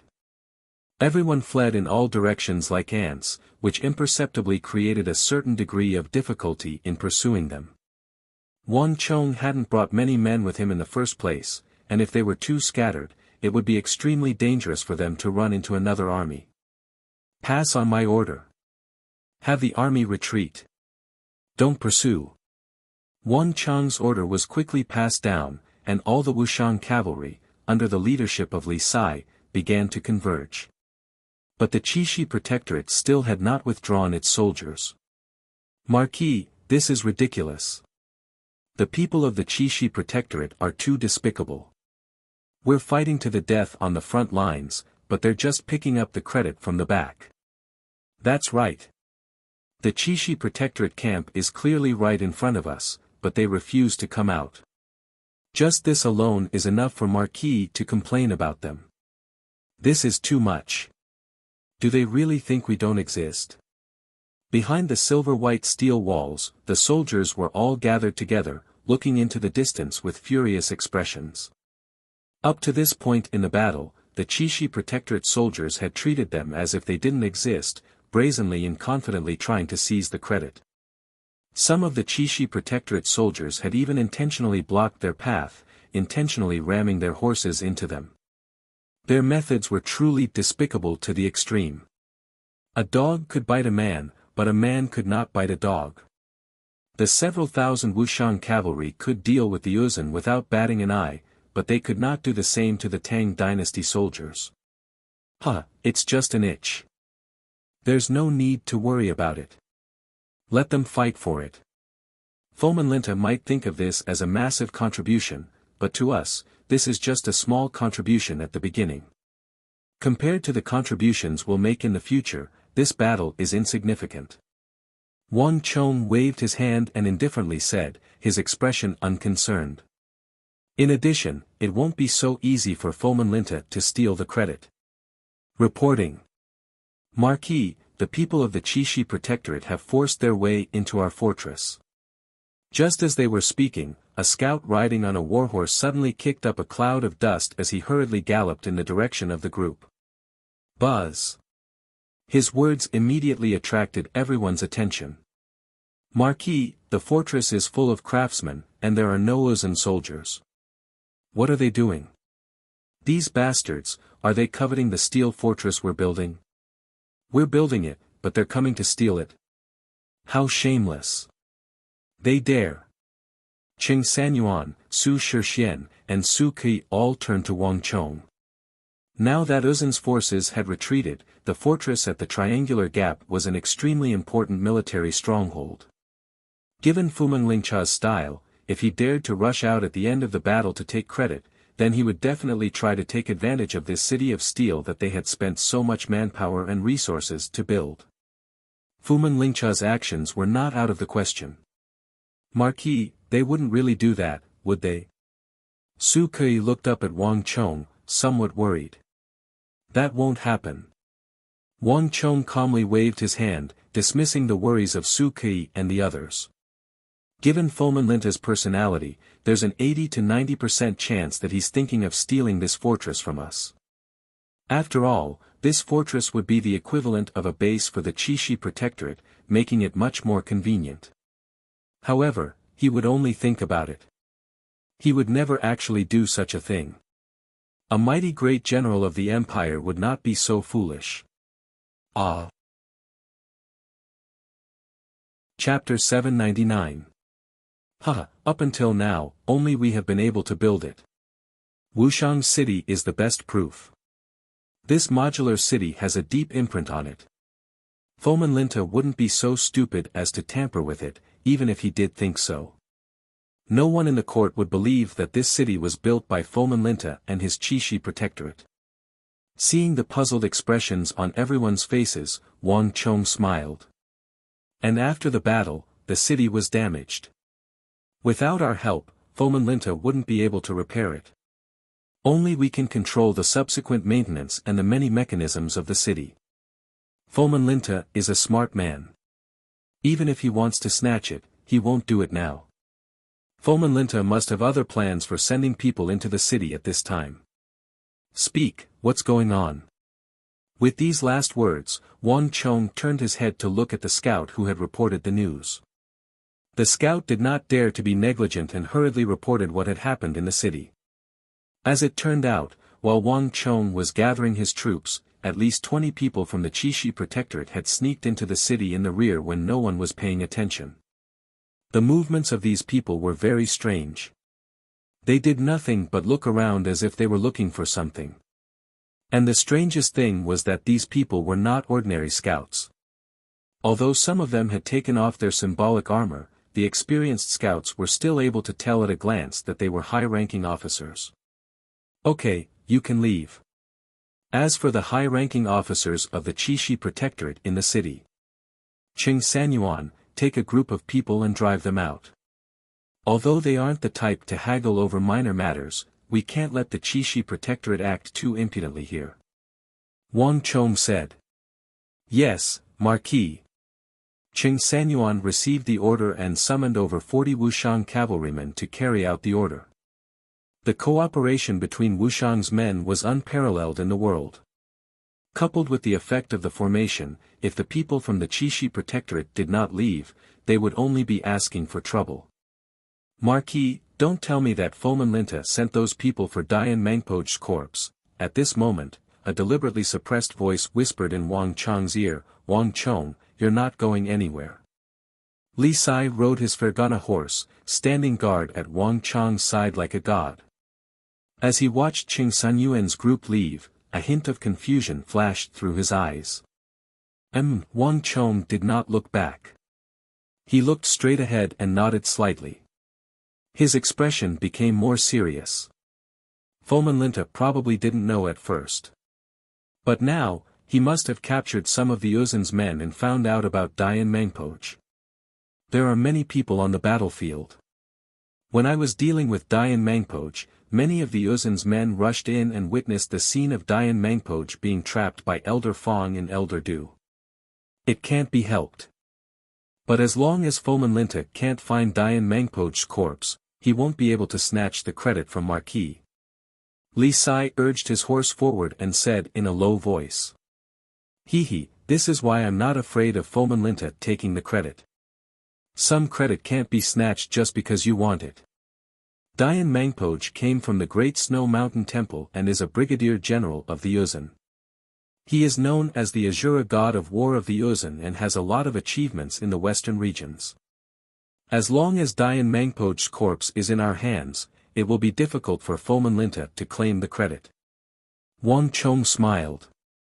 It was not that he was magnanimous and could give Fomenlinta all the credit. It was just that Fomenlinta could not take away his credit from the beginning. Dian Mangpoj, as one of the commanders of the Uzun side in this war, played a decisive role. When Fomenlinta saw him come out empty-handed, he probably thought that Dian Mangpoj had escaped. After all, a brigadier general of that level should have a high chance of escaping if he wanted to. But he had already planned for Dian Mangban from the moment he had set foot on the plateau, so how could he allow him to smoothly escape? Let's go. If everything goes according to plan, Fomenlinta will be here soon. After Wang Chong gave the order, all the Wuxian cavalry entered the city. Not long after Wang Chong entered the city, more than 10 people from the Qixi Protectorate were chased out. What are you doing? We are from the Qixi Protectorate. Do you really think this is your territory? How dare you attack us?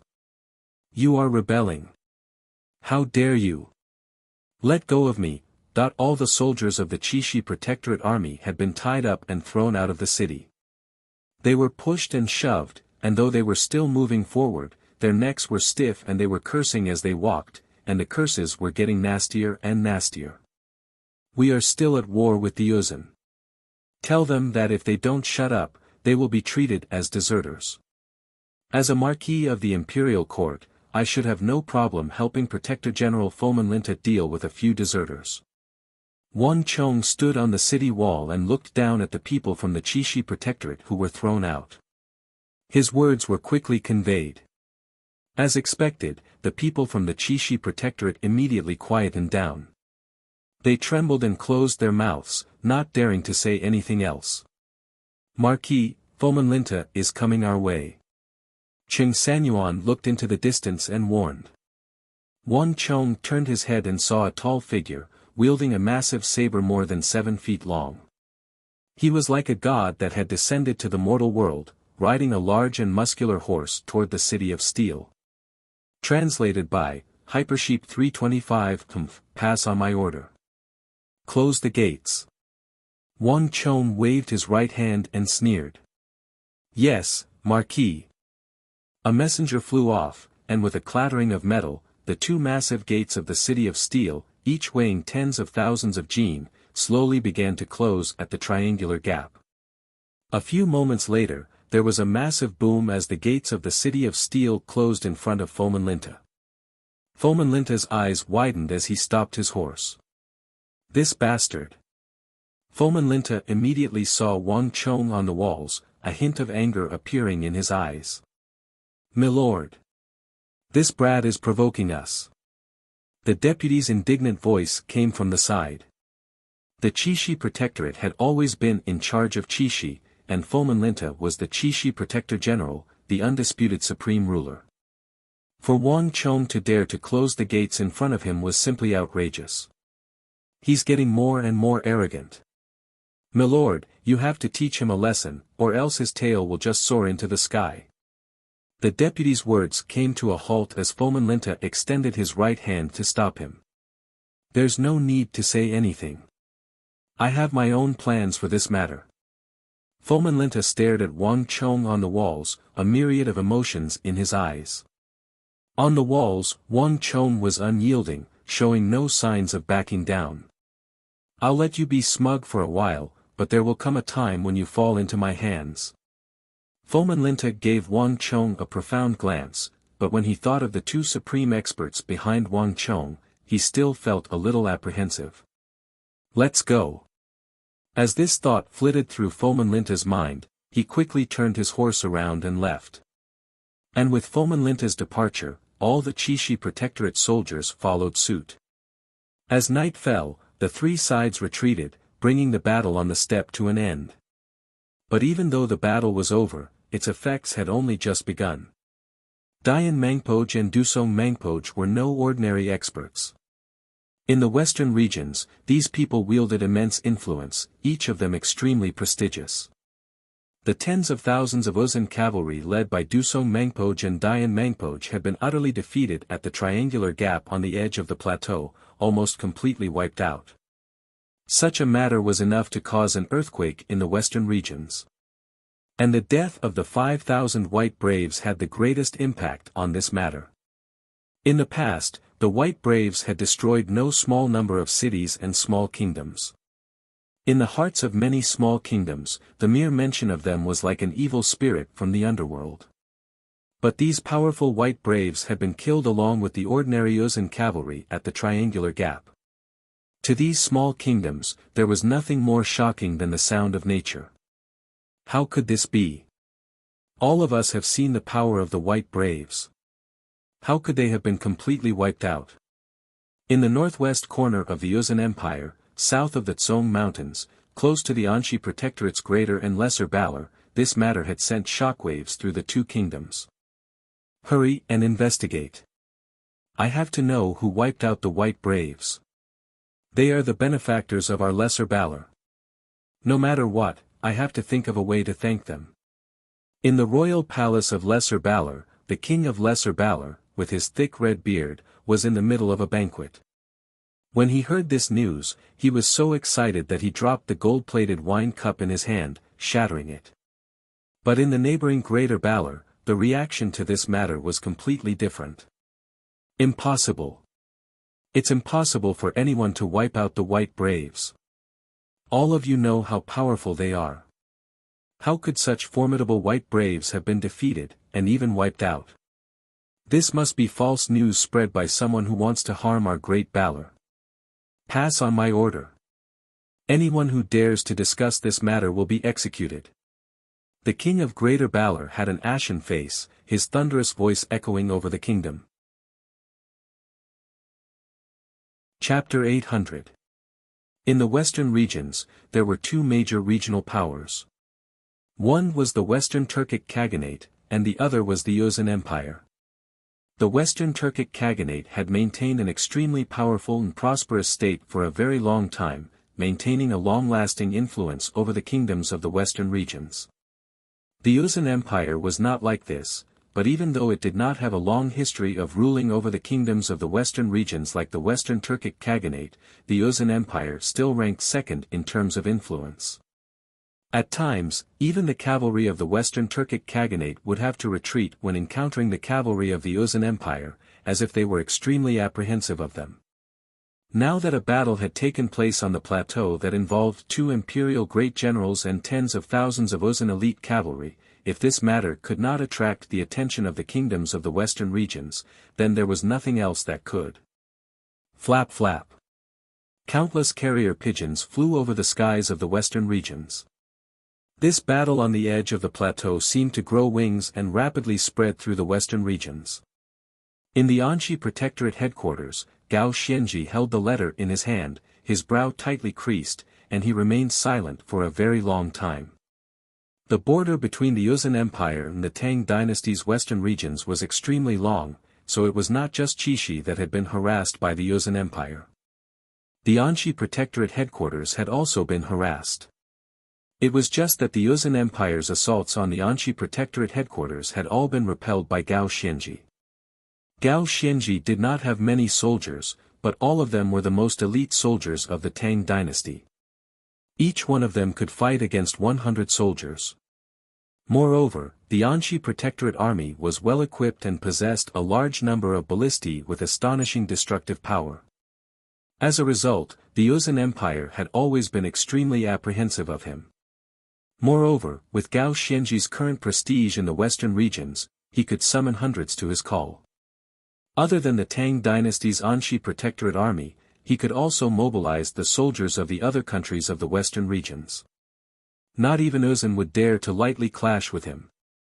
Even so, Gao Xianji had never dared to underestimate Yuzhan's cavalry, especially when they were being led by an imperial great general.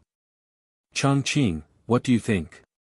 Dusong Mangpoj is no weakling, and Foman Linta's abilities alone are not enough to defeat him. There's something fishy about this matter. Gao Xianji said and handed the letter to Feng Chongqing. Feng Chongqing didn't say anything. He glanced at the letter in his hand and lowered his head thoughtfully. Only an imperial great general can deal with an imperial great general. Based on the losses suffered by the Yuzhan Empire, Dusong Mangpoj was clearly forced to flee.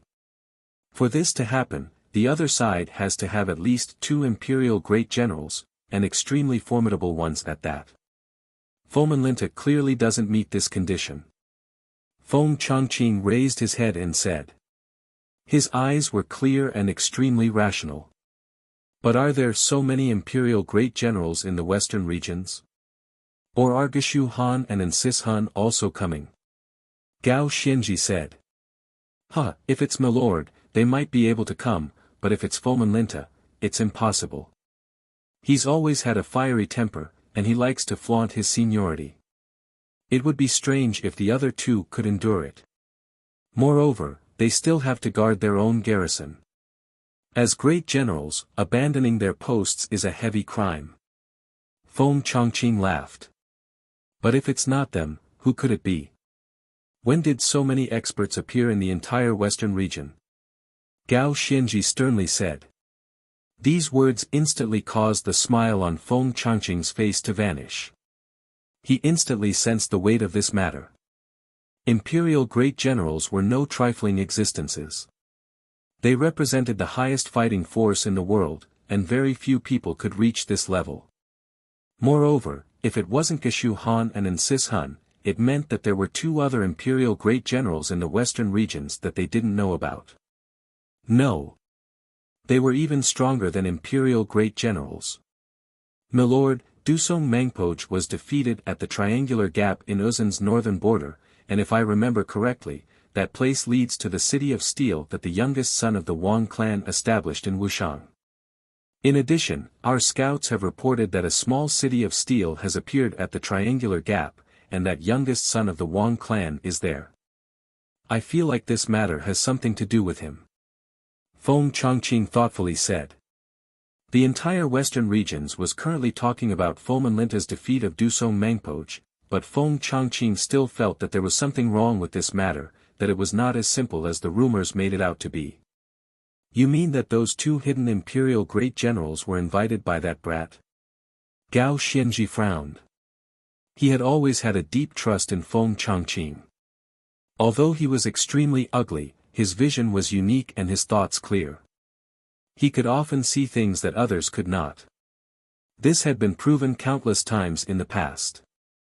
However, Gao Xianji found it rather hard to believe that Feng Chongqing was linking this matter to the youngest son of the Wang clan. It wasn't that he didn't believe in Feng Chongqing, but that this matter was far too shocking. An imperial great general was no trifling matter, and this was someone who could defeat one. In the entire Wang clan, there probably wasn't a single person like that, let alone 2 of them at once. My lord, there's no need to be in such a rush.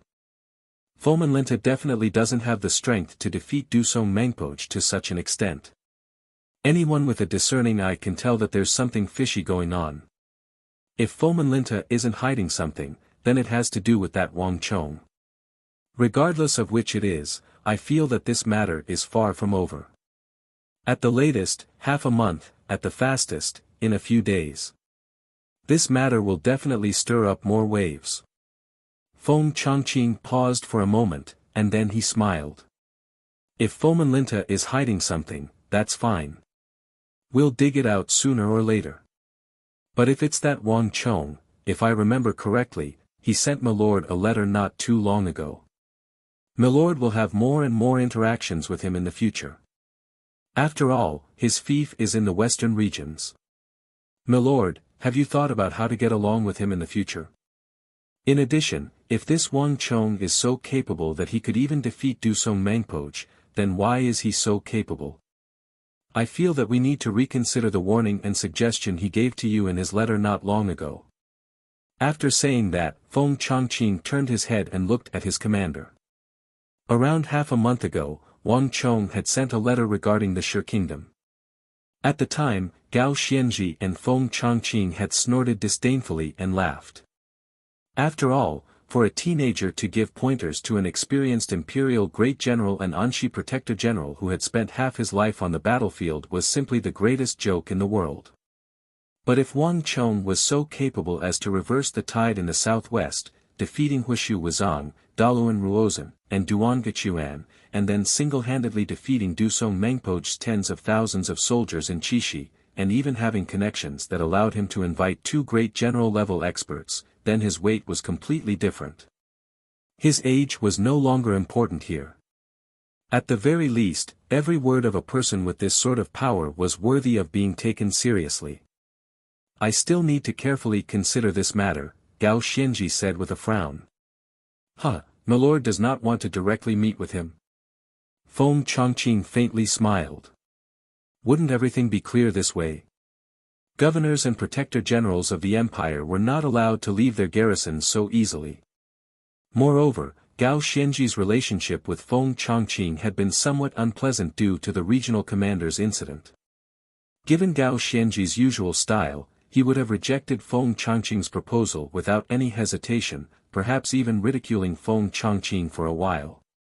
But this time, Gao Xianzhi didn't shake his head. Milord, when Feng Chongqing saw this, he couldn't help but reveal a look of surprise in his eyes. He was only joking, but from the expression on Gao Xianzhi's face, it was clear that he was seriously considering this matter. The hall was quiet for a moment, neither of them saying anything. Putting aside the kingdoms of the western regions, at this moment, the hall of the Qixi Protectorate was brightly lit. Have you found out everything? A thunderous voice resounded in the hall, and there was a hint of seriousness in the voice. Fomenlinta was as muscular as a lion, his hands held behind his back as he paced back and forth in the hall. The torches on the wall cast his shadow on the ground, stretching it to the length of the elder. This black shadow swayed on the ground, reflecting Fomenlinta's current mood. The battle at the triangular gap on the northern border of the plateau had come to an end, and the matters of the day had come to an end. But at this moment, Fomenlinta was faced with an even more important decision. Milord, we've already searched the entire plateau but have not found Dian Mangpoch's corpse. In addition, we've also interrogated the captured Uzun soldiers and found people proficient in Uzun language to interrogate them. They all say that they saw Dian Mangpoch charge into the city, but the army was routed, so they aren't very clear. In addition, we've also sent people to the plateau to gather information. But the plateau is vast, and the people of Uzun do not like interacting with other people. It will take a long time to gather any concrete information. In addition, the northern border of Uzun is in chaos. All the shepherds have retreated several hundred li out of fear, some of them even retreating to the royal capital. This has made it much more difficult for us to gather information. A fully armored Qixi Protectorate general with a long and narrow sword at his waist respectfully kneeled on the ground.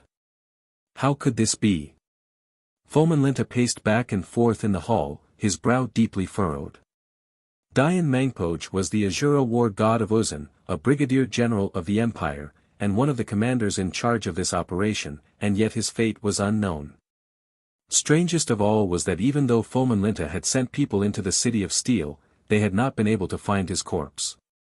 Fomenlinta had no way of determining whether he was dead or alive. I was too careless. If I had known this, I wouldn't have been so far away. Chapter 801 Experts of Dusong Mangpoj and Dian Mangpoj's level could move extremely quickly if they wanted to escape. Although Foman Linta was an imperial great general, he still could not catch up. This was also why Foman Linta was so conflicted that he still could not confirm whether Dian Mangpoj was dead or alive. "Milord, do I still need to report this to the imperial court? If Dian Mangpoj isn't dead, it's fine, but if Dian Mangpoj dies in battle and we can't find his corpse, it might cause a great deal of trouble in the future. But if we don't report it now, in a few more days, this sort of abnormality on the border will definitely attract the attention of the imperial court. When the time comes, the Marquis will send an army supervisor to Chishi to investigate this battle, making it even more troublesome. After all, the rules of the army have always been that once a battle is over, the contributions of a soldier must be recorded on the same day. At the same time, if there is any major contribution, it must be immediately reported to the imperial court, or else it will be a violation of the rules of the army and arouse suspicion." A Hu deputy with hawk-like eyes and a deep nose said. Ever since the battle on the plateau had concluded, the Protector General had been investigating Foman Linta's matter, but even now, night had fallen, and he still had not reported this contribution to the imperial court. This was very dangerous. "Report." Foman Linta clenched his fists, his eyes flashing with an intimidating light as he finally made his decision. "I want you to draft a memorial to the imperial court right now. Report the battle at the triangular gap to them. There's no need to investigate Dian Mangpoj. If something really does happen in the future, and the imperial court investigates, then our Chishi Protectorate's large-scale operation to defeat Dusong Mangpoj and kill tens of thousands of Uzun soldiers will be an unshakable fact. Not even the imperial court will be able to find any fault with it. I'd like to see what would happen if something like this really happened, and who would dare to oppose us." Foman Linta had spent many years presiding over Chishi, running from east to west, and under the pincer attacks of the Uzun Empire and the Western Turkic Khaganate, Foman Linta had been constantly harassed and had not had any achievements to show for a very long time. In particular, the matter of Pulan He's beheading had caused him to be questioned by the imperial court censors. The major battle at the Triangular Gap and Dusong Mangpoj's defeat were far too important to Foman Linta. The death of the 5,000 white braves was a decisive factor. Foman Linta had been in the barren land of Chishi for far too many years, so long that he had forgotten that he had started out as the Anshi Protector General, not a transport captain, in charge of supplies and soldiers. But what truly startled Foman Linta was that, after sitting in the southwest for 10-some years, Zhangqiu Jianxiong had succeeded in moving to the capital and becoming Minister of War. When this news came out, Foman Linta felt like he had been slapped in the head, jolting him from his stupor. Zhangqiu Jianxiong's experiences were very similar to his. Both of them had sat on the border for a very long time without any achievements. But Zhangqiu Jianxiong had succeeded in entering the Bureau of War and becoming Minister of War. If Zhangqiu Jianxiong could do it, why couldn't he? On that day, Foman Linta finally rekindled his long-lost ambition. The battle at the Triangular Gap had been a rare opportunity. No matter what, he couldn't let it go. The messenger quickly left the hall while the clerk drafted a memorial. Flap flap. A few moments later, a messenger bird soared into the sky, flying toward the capital. Marquis has divine foresight. The Chishi Protectorate headquarters was brightly lit until 3/4 to the Z period, and then a messenger bird took off in the direction of the imperial court. Not long after Foman Linta made his decision, a scout rushed into the Chishi Protectorate headquarters and into Wang Chong's residence. With the Battle of the Triangular Gap concluded, Wang Chong had dispatched soldiers to the Chishi Protectorate headquarters to gather information. Just like Foman Linta had sent people to keep a close eye on Wang Chong had also been keeping a close eye on Foman Linta's movements. Marquis, Foman Linta really couldn't restrain himself and moved out. A light chuckle could be heard from the room. Su Qi turned his head to look at Wang Chong, his expression one of surprise. Just as Foman Linta's hall was brightly lit, the City of Steel was also brightly lit. Li Sai, Su Shixian, Qing Sanyuan, and all of Wang Chang's subordinates had gathered together, all of them silently waiting for the Qixi Protectorate headquarters to make a move. I understand. You are dismissed. Wang Chong lightly waved his hand, dismissing the scout. Marquis. Foman Linta has already moved. Should we do the same and deliver Dian Mangpo's head to the imperial court as a surprise? Qing Sanyuan probed. Dian Mangpo's corpse had already been smuggled back in a chest. This was a crucial piece of evidence, and as long as it was delivered to the imperial court, it would definitely give Foman Linta a massive surprise. There's no need. Wang Chong grinned and waved his hand, rejecting Qing Sanyuan's proposal. Foman Linta is a crafty old fox. Whether it was letting Dian Mangpoch pass or using someone else's knife to kill us on the plateau and steal our credit, he did it flawlessly. Even if we report this matter to the imperial court, we'll at most charge him with lying about military intelligence and stealing credit. It won't be enough to deal him a fatal blow. On the other hand, if this matter is exposed, Foman Linta might fly into a rage out of humiliation and launch a frenzied vengeance against us. At that time, we'll have outsmarted ourselves. Ah! Everyone looked at each other, and none of them could say a word. Marquis means that we need to endure for now. But if we do nothing, Foman Linta might take an inch and take a mile, which isn't very good for us. Li Sai suddenly spoke from the side. That's right. General Li's words are reasonable. The others began to agree. Foman Linta's status was simply too high. They didn't know if they should take action or not. Moreover, he had dared to steal credit in front of everyone on the plateau, which meant that he was already completely unbridled. There was no guarantee that he would do something even more outrageous in the future. Foman Linta will definitely have to be dealt with, but it won't be by sending a letter to the imperial court to testify against him. All of you, relax. I have my plans. If all goes as expected, in less than a month, Foman Linta will be completely removed from the position of Qixi Protector General. Wang Chong indifferently said. These casual words had an earth-shattering effect in everyone's ears. Everyone couldn't help but tremble, their eyes widening. All of them stared at Wang Chong in shock. Imperial Protector Generals and Great Generals were no ordinary individuals, and the mobilization of these people would involve the entire body. For Wang Chong to be able to decide the fate of an imperial great general with a few casual words was a massive blow to all of them. Anyone who heard Wang Chong's words would find it hard to believe. But deep in their hearts, they all believed that Wang Chong really could do it. On this journey, Wang Chong had already performed far too many miraculous feats. While everyone else was saying no, Wang Chong alone had turned these feats into reality.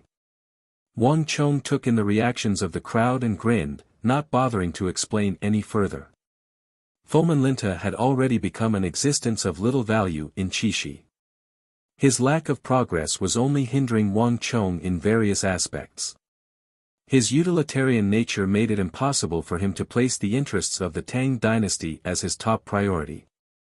In the future Battle of Talas, he would become a massive obstacle. For the sake of the Tang dynasty, for the tens of thousands of soldiers of the Protectorate of Rest, and for the soldiers of Qixi, Wang Chong had to think of a way to remove him from the position of Qixi Protector General. But there was no need to explain this to the crowd. Zhang Ke, how is the matter I asked you to do going? Wang Chong turned his head to the corner of the hall, where Zhang Ke was hidden in the darkness. On his shoulder was that small and fierce rock eagle, its eyes shining with a blazing light. Wang Chong's words quickly drew everyone's attention to him. Reporting to Marquis. Everything is ready. We have already followed Marquis's orders to follow the target. Zhang Ke walked out of the darkness, his right hand pressed to his chest as he bowed. The crowd glanced at each other, none of them understanding what Wang Chong and Zhang Ke were talking about. This youth from the capital had been studying under Old Eagle for at least 7 or 8 years. When he had first appeared in front of everyone, his face had been immature, but after the baptism of 2 battles, Zhang Ke had become much more mature and composed. His immature face now had the aura of someone who had been tempered by wind and frost and was worthy of trust. Yes, remember not to reveal your identity. Listen to my orders. Listen to my orders, Wang Chong indifferently said. Your subordinate understands. Zhang Ke bowed and quickly turned to leave. He disappeared into the darkness outside the door.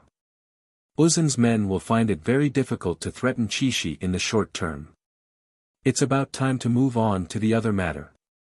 As Wang Chong looked ahead, countless thoughts were running through his mind. Once that incident and the triangular gap were taken care of, he should be able to topple Foman Linta's fate. He just needed to wait for a little while longer. In contrast, there was another matter that was pressing and needed to be carried out as quickly as possible. Su Ke, here is a silk bag. I've already arranged everything. Follow the instructions on the bag and finish this task as quickly as possible. Wang Chong suddenly said. At the same time, he extended his right hand into his sleeve and handed over a blue silk bag. Yes. Marquis. Without another word, Su Ke took the silk bag from Wang Chong, not even glancing at it before leaving. After the southwest, Zhangzheng, and the triangular gap, Wang Chong's invincibility and strategic planning had been deeply imprinted into everyone's mind. No matter what Wang Chong said or what order he gave, everyone would unhesitatingly obey and carry out his orders. Chapter 802. Southwest of Wuxiang, 700 or 800 kilometers away, in a mountain range with steep cliffs and no path connecting it. But more than 2 months ago, more than 100 people had traversed the mountains, cutting their way through brambles and thistles to enter this mountain range. No one knew what they were doing, only that they had spent more than a month clearing a path out of the mountain. Then, they began to dig into the mountain, apparently searching for something. Everyone, do your best. Marquis has ordered that if you can find that luor, everyone will be heavily rewarded. From now on, you will all be able to eat and drink well, and no one will have to worry about food or clothing. This is a once-in-a-lifetime opportunity. Don't be discouraged, don't be disheartened. If Marquis says it's here, then it definitely is. All of you know about the War of the Southwest. A person like Marquis has always been like a god and would never lie. Everyone, do your work well. Marquis will not treat you unfairly. On a mountain, atop a large crouching boulder, a 30-something-year-old army supervisor was urging his men on, his loud voice echoing over the mountain range. Milord. While they were digging, a panicked shout suddenly came from outside. A strong man in his 30s, who was naked from the waist up, staggered in from the outside. There are many people outside. Quickly go and take a look. What? On the crouching boulder, the 30-something-year-old army supervisor leaped down from the boulder in shock. What nonsense are you spouting? There's no one else here except us.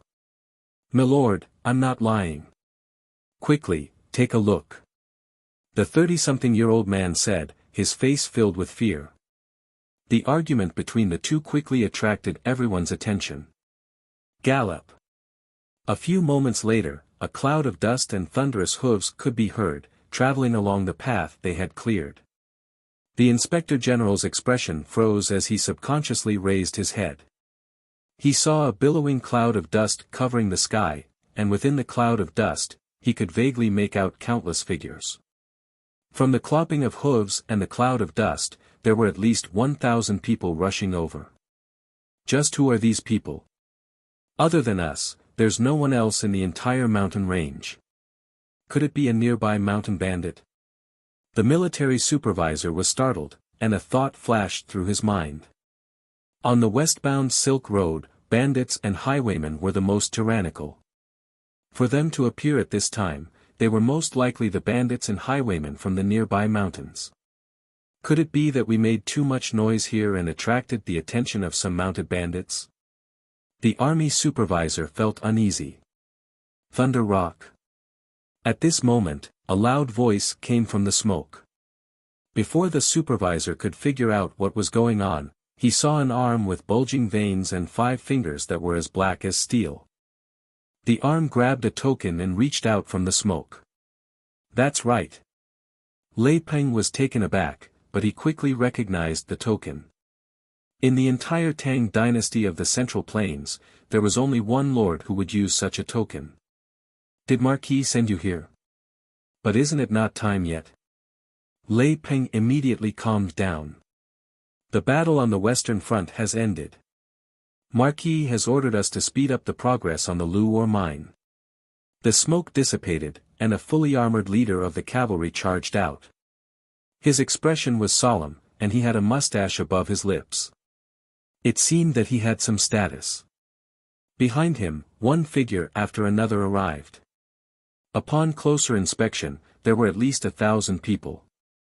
But we've already been digging for more than a month, and we still haven't found any Luor.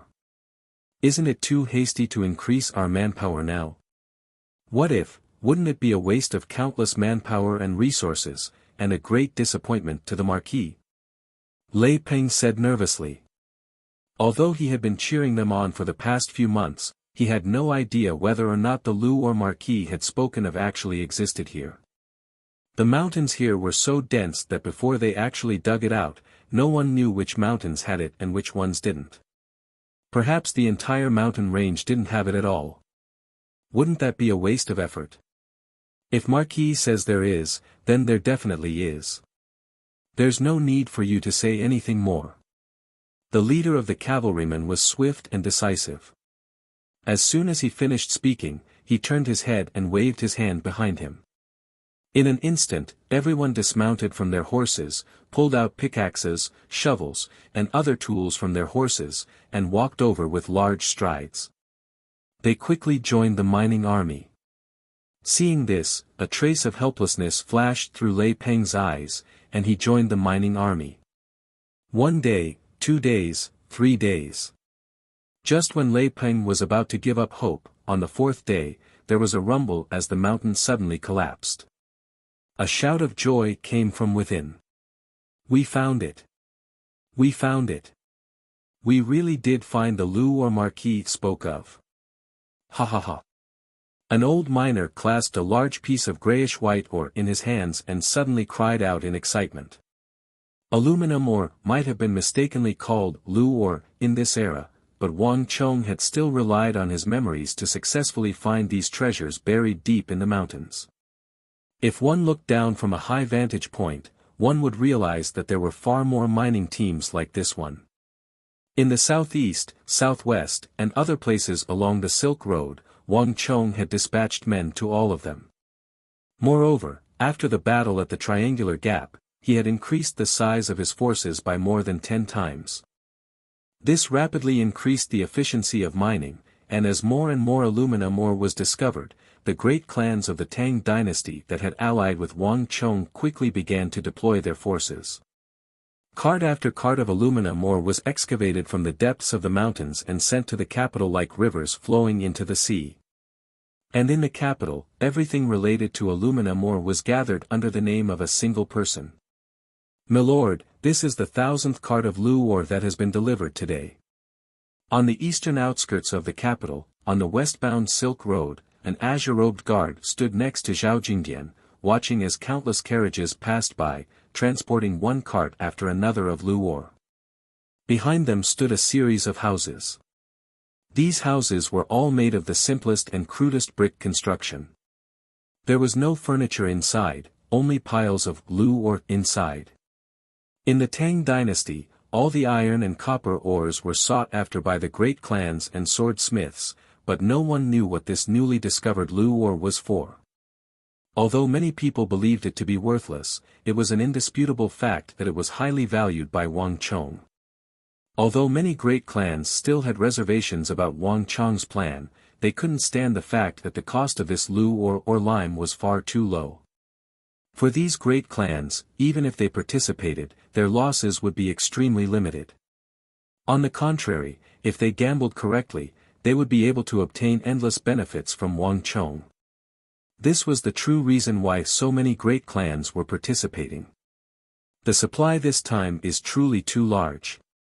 It seems like Marquis has already freed himself from Wuxiang. An extremely quick-witted guard next to Zhao Jingdian spoke up, an excited expression on his face.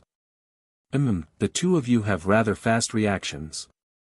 I just received the news a few days ago that Marquis defeated Dusong Mangpoj and the Uzan on the plateau, sweeping away the threat to the west.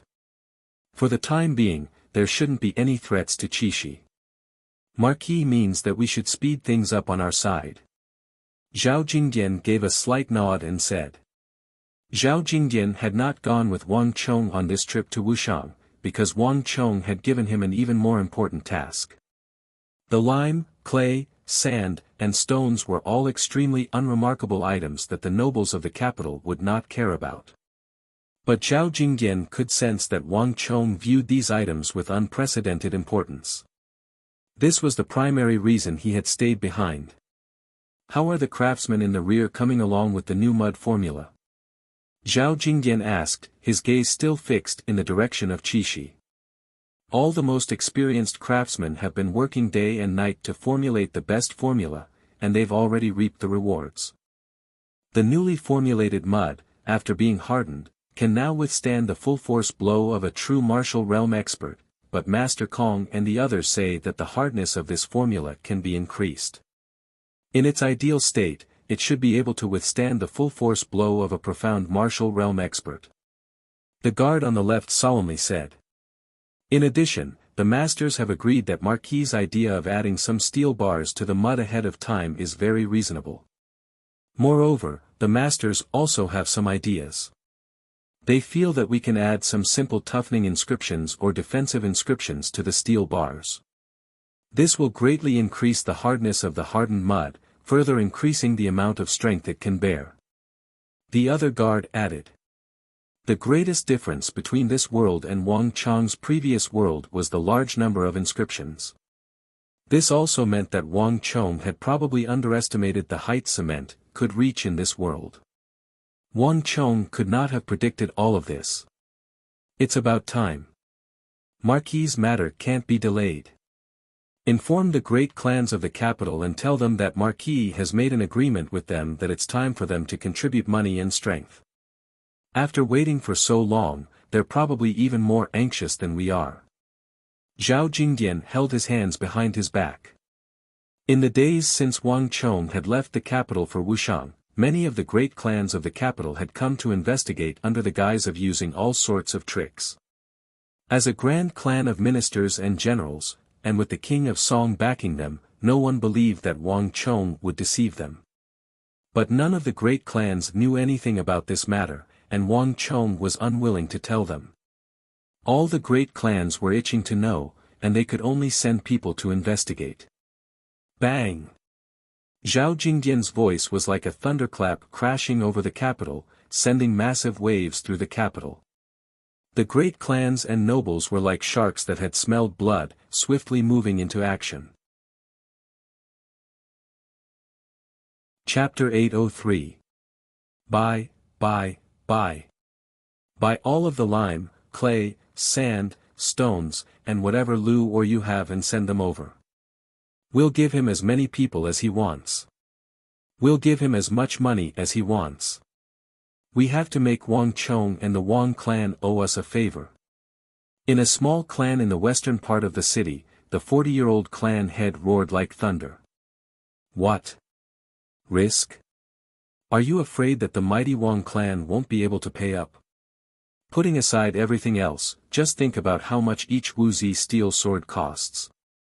You can't even buy one even if you have the money. Are you afraid that he won't be able to pay up? In the largest abyssal sword tower in the eastern part of the city, Tower Lord Zhao Jinling's spittle splattered everywhere as he cursed at the opposing elders. The elders' faces were red as they covered their faces and fled. Go, go, go. Go, go, go. Gather all the people in our family that can be mobilized. Also, send those bastards born by the third and fourth brothers. They've been idling around all day long. Send them all out. Don't you know that the Zhou clan in the western part of the city has already sent 9 out of 10 elders for fear of falling behind? If they can even send their elders, what are we waiting for? The first to move eats the meat, and the last to move eats the meat. Shit. In the northern part of the city, the Huang clan's patriarch Huang Sha had always had a fiery temper, and this time, his furious voice was so loud that it seemed like the roof of the residence would be blown away. Everyone fled in fear and trepidation. The Zhao clan, the Bai clan, the Guo clan, the Chai clan, and the other ancient clans of the Tang dynasty also dispatched their experts. Because of the letter that Wang Chong had sent to Zhao Jingdian from Wuxiang, all these clans were mobilizing. When all these families and clans were gathered together, they were like a huge machine operating together.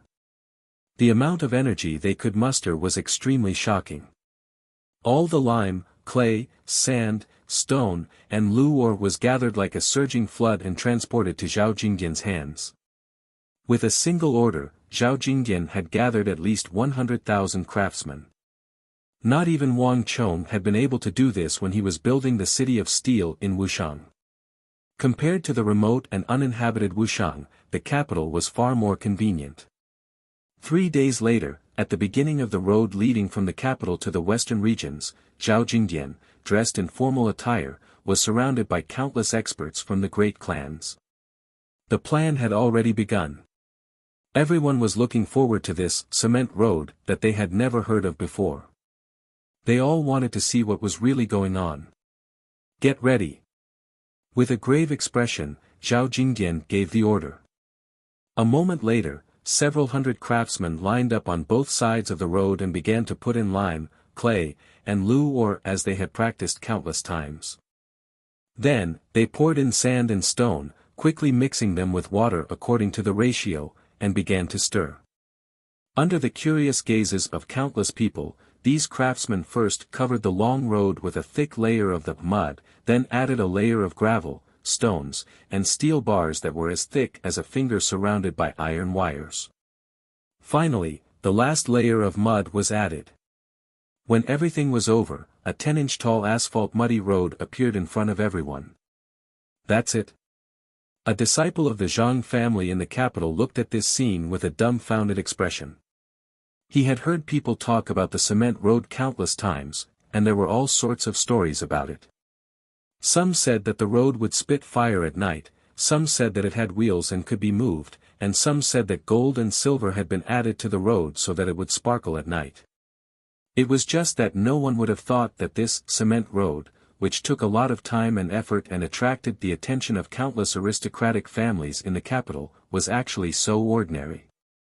To think that it was just a few layers of green mud and 2 steel bars. What a waste of all the aristocratic family's expectations and energy, only to get such a thing in the end. It was really too disappointing. Of course it's not over yet. If anyone wants to back out, there's still time. Our young master said long ago that we won't stop anyone who wants to back out. All the money you've invested in this project will be returned to you in full. Zhao Jingdian heartily laughed. In an instant, the surroundings fell into a dead silence. The experts from the various aristocratic families, who were originally full of dissatisfaction, all shut their mouths tightly as if someone had sewn them shut, unwilling to say a single word. What a joke! Whether it was lime, clay, luor, sand, or stone, they were all the cheapest things. Even if one invested countless manpower and resources, even if they multiplied this number by 10, it would still be a small sum. There was nothing in the world more worthwhile than spending such a small sum to establish a relationship with the Wang clan. As for this mud, so what if it was all dirt and couldn't be used? Which clan with a bit of foundation would care about such a thing? They would just treat it as buying a ticket. Moreover, even though they didn't feel it at the start, as long as there were tens of thousands of big families involved, it would become a major existence that no family could ignore.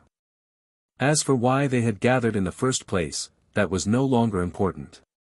If anyone backed out now, they would become the common enemy of the other clans and be ostracized by the other clans.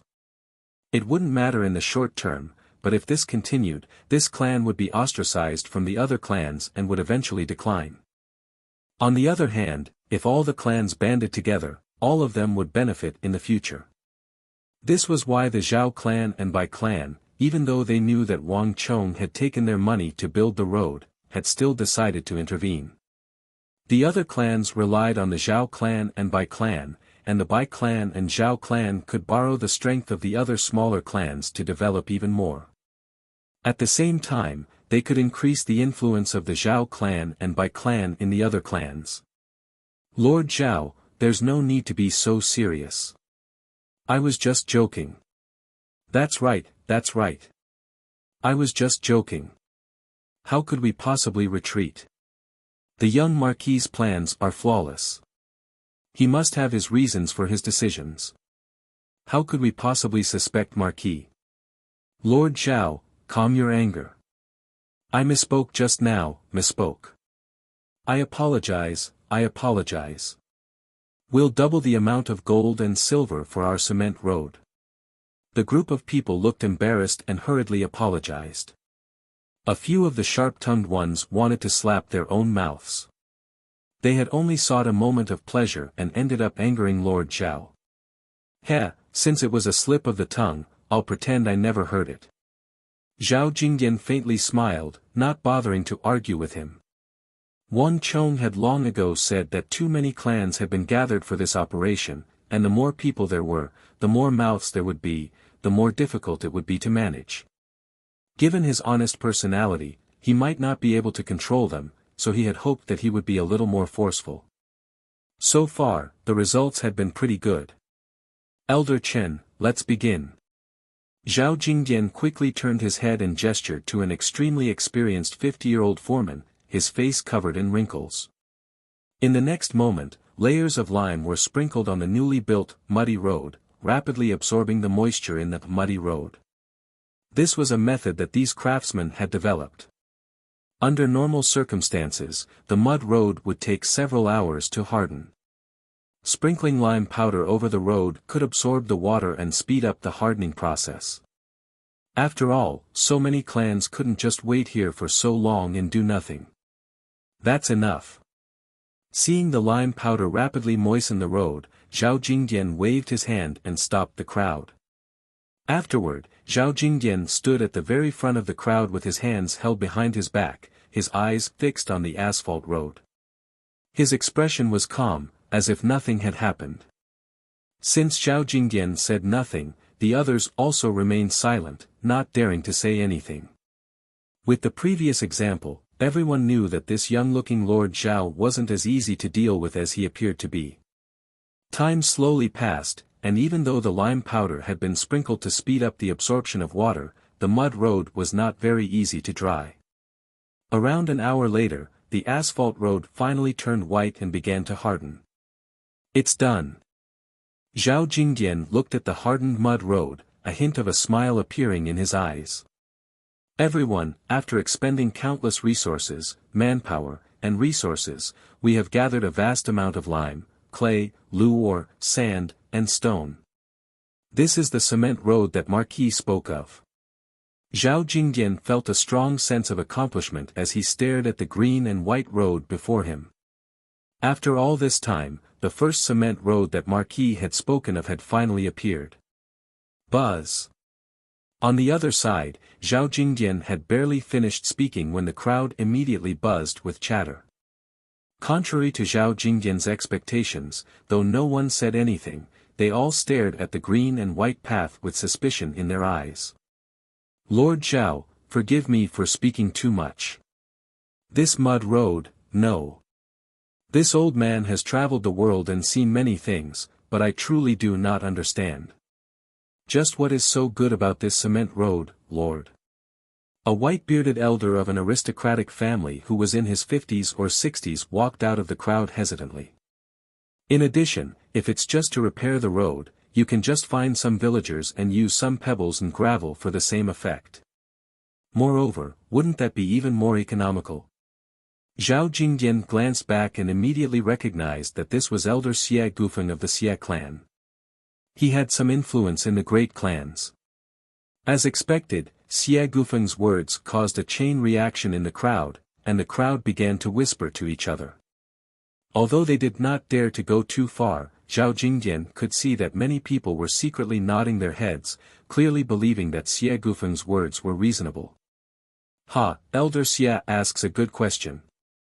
Someone, bring it up. Zhao Jingdian faintly smiled as if he had already expected this, and he waved his hand. Soon, the wheels began to rumble, and two majestic horses pulled a huge, peculiar carriage from outside. It was strange because unlike ordinary carriages, this carriage had no roof.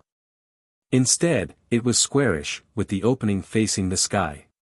Moreover, this carriage was several times larger than ordinary carriages. Chapter 804. Rumble. Under everyone's flabbergasted gazes, this large carriage quickly drove onto the road and came to a steady stop. Elder Xie, I want to ask you, what is the maximum weight a normal carriage can carry? Zhao Jingdian suddenly turned his head and asked. It's usually around 700 to 800 jin. At most, it won't exceed 1200 jin. Although he didn't understand why Zhao Jingdian was asking this question, Xie Gufeng still answered truthfully. Why is it 1200 jin? Zhao Jingdian smiled and asked. That's actually very simple. If it's too heavy, horses won't be able to pull it. Perhaps 3, 4, or even 5 horses will be needed to pull it, but that will be very troublesome. Getting 5 horses to work together to pull a carriage wasn't something an ordinary horse could do, and it wasn't something an ordinary coachman could control. Moreover, the bearing capacity of the road also has to be taken into account. If it's too heavy, the wheels will sink into the mud and become stuck there, unable to move. Even if they can move, it will be very difficult. In this way, the journey will be long and protracted, which goes against the original purpose of the carriage. Xie Gufeng said. Zhao Jingdian's questions were all common sense. Anyone from a great clan who had had some contact with carriages should understand this. Merchants would not rise early without profit, and if they could transport more people, why wouldn't they do it? Moreover, 1200 jin, together with the weight of the carriage itself, is already very heavy. It's at least 17 to 800 jin, perhaps even 2000 jin. This is an astonishing weight. Xie Gufeng paused for a moment before adding. Elder Xie, I understand. With a wave of his sleeve, Zhao Jingdian pointed at the Wang clan guards. You, all of you, get on. With a casual wave of Zhao Jingdian's hand, 10 some agile warriors immediately leaped onto the carriage. This strange action immediately attracted the attention of the crowd, and the clan experts immediately began to look over with interest. Although they didn't know what Zhao Jingdian was doing, they all understood that Zhao Jingdian was doing this for some special reason. Elder Xie, there should be 1200 jin here, right? Zhao Jingdian smiled. Yes, there is. Xie Gufeng's eyelids jumped. The guards of the Wang clan were all strong and tall. With these dozen or so people, it wasn't just 1,200 kilograms, but at least 1,700 to 1,800 kilograms. You guys go too. Chuckling, Zhao Jingdian extended his right index finger and waved it at another group of Wang clan guards. Yes, my lord. Everyone giggled, as if they had already expected this. They climbed up the carriages with ease.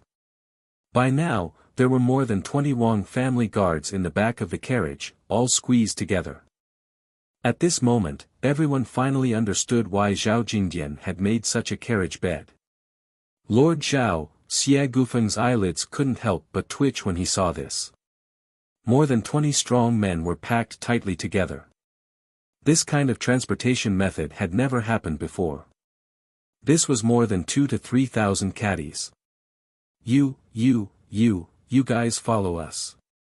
Zhao Jingdian seemed to think that this wasn't enough, and with another wave of his hand, more guards began to giggle and climb up. Some of them were standing on the edge of the carriage while others were hanging on the protruding parts of the carriage bed. In short, the entire carriage was densely packed with people. In an instant, everyone was stunned. A single carriage was carrying more than 30 people. Compared to a normal carriage that could only carry 3 or 4 people, this was 10 times the weight. This was simply unimaginable. "Milord, forgive me for speaking too much. You're carrying so many people, and I'm afraid that these 2 warhorses will find it very difficult to move them." Xie Gufeng suddenly took a few steps forward and said. Zhao Jingdian had found this carriage to carry too many people. Although Xie Gufeng could tell that Zhao Jingdian wanted to prove something to the crowd, this wasn't enough. "Haha, how can we know if it'll work if we don't try?"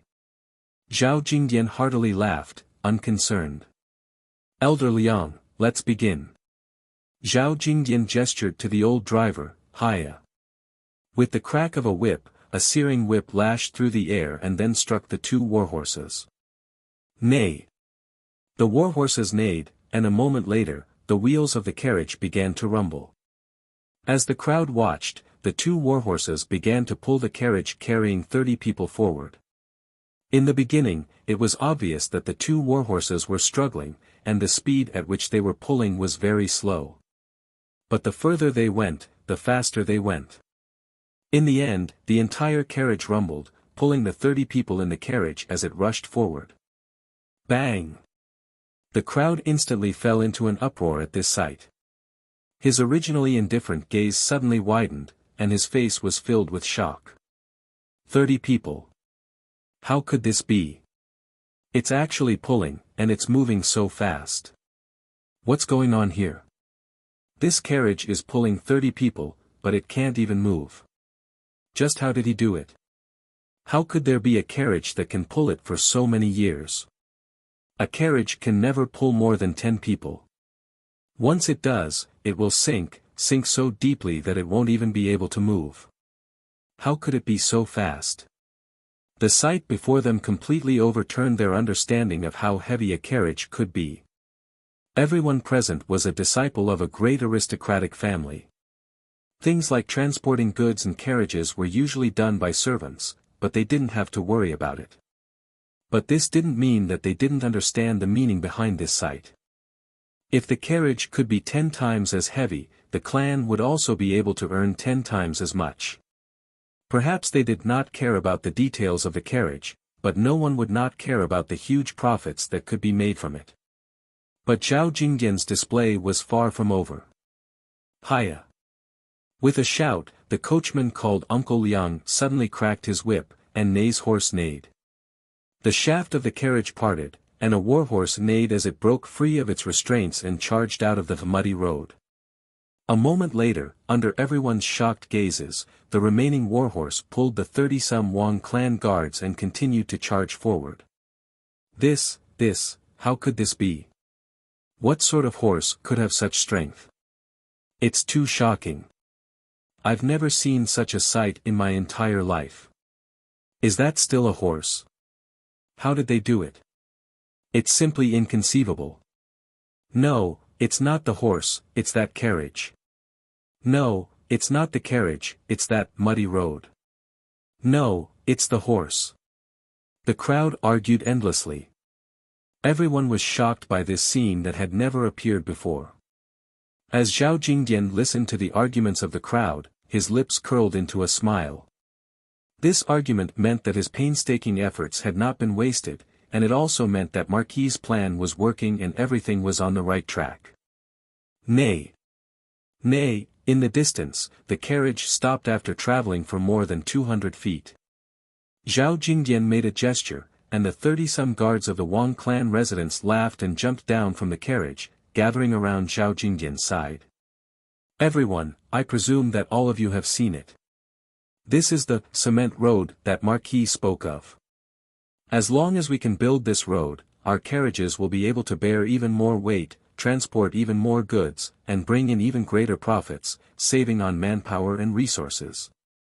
Zhao Jingdian's gaze swept over the crowd, his eyes wise and his expression calm. And all of you should have seen that our road is extremely smooth. Although there are 30-some people standing on the carriage, there is not the slightest jolt. Everyone here is a member of a great clan and does not lack for gold, silver, or treasures. Your businesses are also very large, so it is inevitable that you will have to go out and discuss some matters. If this road is connected, it will be much easier for everyone to go out, and there will not be as many jolts. The crowd instantly fell silent. The majority of the people of the great clans were physically weak, unable to do the dirty, hard, and tiring work. What they loved the most was enjoyment. Zhao Jingdian's final words were even more attractive to the crowd than a horse pulling 30 people. If Wang Chong really built this road, everyone present would benefit. This muddy road, no, it's cement road. We don't object to investing money in it, and it doesn't matter if we invest a bit more. But if we invest so much manpower, resources, and money, what if other people come to take advantage of us? Won't we just be making wedding clothes for other people? A young man of 27 or 28 suddenly walked out and spread his hands, his eyes brimming with worry. That's right. If we pay and others enjoy the fruits of our labor, won't we be suckers?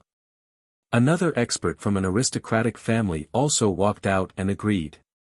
The other clan experts, including the capitals Zhao clan and Bai clan, all turned to Zhao Jingdian.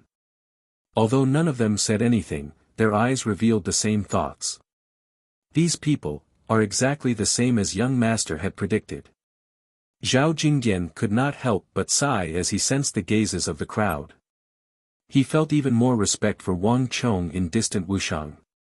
Although Wang Chong wasn't here, he had already predicted everything that would happen and everything that would happen.